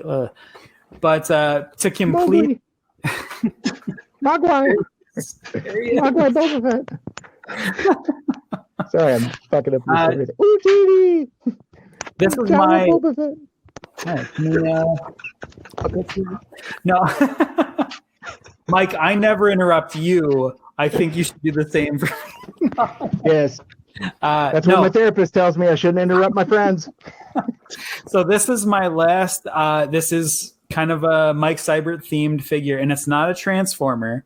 So I'll just show it quickly because I want to stay on point. But this is a Ghostbusters figure I got because I love the movie Afterlife. I got the Lucky figure. Oh, very nice. Tie-in. I love it. Yeah. So I was trying to figure out, I wanted a Ghostbuster figure from Afterlife. I just had to have something. I really like Lucky. I think she's kind of underrated character in the movie. But the big selling point for this character, she comes with a radio-controlled ghost trap figure, like the little RC ghost trap. I'm going to make a necklace out of it, actually, if I'm being honest. I'm going to put it on a little chain, little RC trap necklace. So nice. There we go. I think that would be dope. Very, very nice. Very cool. Ghostbusters fandom coming in hot. So you digging the plasma series there? Yeah, I wish I could get that Phoebe Spengler and Ghost Egon Spengler from. I don't know if that'll ever come back around or if I'm just gonna have to get that second hand, but I really want. Yeah, it's a nice set. And Egon was my favorite character, and I love Transformers. I've loved them for a long time, but like the very first memories I have of ever liking anything, like from the primordial ooze into who I am now. Ghostbusters was my very first love, and I loved Afterlife. I've always loved Ghostbusters. Oh, if I could just get that Phoebe Spengler and Egon Ghost set. Yeah, very tastefully done that set is, I think. Oh, yeah. Do I remember the Egon looking really close to his likeness, right? Very. In that set, I think I remember seeing that set being advertised. Yeah. Yeah, I mean, obviously you don't have to get Tarkin level like you did for Rogue One, but but they did a very great job of recreating that. Yeah. I think controversial hot take. I think the Ghost outstays its welcome just a little bit. It's maybe a minute or two too much, but I liked what they did. I mean, because that's as tastefully as you could do it. Yeah, I mean, I don't disagree with that. I think again, it was handled very, very well. But it's one of those things where it's oh man, now it felt a little Tarkin Town towards the middle part where he's just kind of there for a while, if that makes sense. But I'm not gonna yuck somebody's yum. I think that was very tastefully handled. And if you're on screen too long, they have a duty to bust them. So I think I see your point, right? Yes, you gotta be quick on and on. Yep. But the ghosting effect on that figure, I think Hasbro finally cracked the code, because there are a lot of god awful Force ghosts and projection figures and stuff, and I think they got the right shade of translucence, and I think it's I'm one of the big fans of The Last Jedi, so I had to have the Last Jedi Force Ghost Yoda, and it's like blue raspberry yogurt from Spaceballs, right? I don't know. It's not psychedelic. That wasn't in the movie. Oh my gosh. Well, gentlemen, this has been an absolute blast. I mean, first, thanks for spending your Saturday afternoon with me. I greatly appreciate it. This was tons and tons of fun. And thanks for being patient with me with the tech issues that gobbled into our time. But I think that's a wrap, gentlemen. Before we part ways for now, let folks know where they can connect with you out on the social medias, and if there's anything under the sun you want to promote. Joe, let's start with you. This TF JoeBot 1 on Twitter. and TF JoeBot on Instagram. I just post pretty much daily with Transformers and other toy-related topics. And you see me messing around with Mike a lot. That's all I got really for me. Cool. Good stuff. And we talked earlier about wholesome Transformers accounts. Check out JoeBot. His positivity all over the place. I love it. It's great to see in this space that can get a little toxic at times. It's a good palate cleanser. I love your photography. I love everything you put out. You're a good dude, Joe. Oh, thank you. I appreciate that. It's been it's always fun seeing what you post and commenting on your stuff. So it's a blast. Absolutely. Cool. Good stuff. How about you, certified young person Mikel Andrews? Where can we connect with you, and what are we promoting? Yeah, well, if you're looking for unwholesome Transformers content, I'm your guy. I'm the opposite of JoeBot here. But that is specifically untrue. That is not accurate. You put good stuff out. Your hound mold reuse detritus thing made it on 6.0's list for the month. So I mean, you must be doing something right. Thing I've ever tweeted ever, but yeah, I think it's because of the passion behind. I think people knew the passion of I needed detritus mold out of the hound mold. Please, why did you only use that for one other thing? And you had 1,000 side swipes, but that's just as many huffers. To bring it all the way back around. I mean, there's almost more huffers than there are side swipes. No.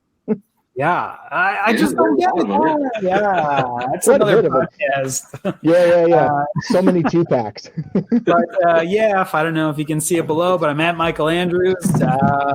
Follow me for Transformer stuff, sometimes writing stuff. My books aren't available right now. That's a whole other thing, but they'll be back someday. Nice. Cool. I love it. And I hear a rumor you might be working on a new book that we'll be excited to hear about at some time in the future also. Okay, got it. Reading between the lines, don't talk about it now. You got it, Mike. Oh, you can talk about it now. No, I didn't know if you were in a spot where you wanted to talk about it now. I'm actually finished with it. It will when I relaunch myself, it'll be out there for the world. So nice. Yeah. Awesome. I love it. And I'm at Mike Seibert Radio. You can find me on Twitter, Facebook, and Instagram. I'm pretty much active on all of those platforms. And you could become a Mike Cybertronian and join the MSRP Friends and Fans Facebook group, where basically you just see me share my episodes and things like that. Yes, exactly. It's really fun times. But that'll do it for this episode. I mean, thanks so much for hanging out with us. And if you want more of this, well, one, you can subscribe to the YouTube channel. I throw some videos up there from time to time, but you could also listen to the Mike Seibert Radio podcast on your favorite podcast platform. Like, share, rate, and review. 5 stars, like and subscribe. Smash the like button, as the kids say. And once you say "as the kids say," the kids, I promise you, do not say that. But that's about it. For Mike Seibert Radio, my name is Mike. What's that certified young person's name? I'm also Mike. There it is. And I'm Mike. That's it. No, I'm Joe. I'm Joe. And until next time, tell all at one, make good choices. Peace. Bye.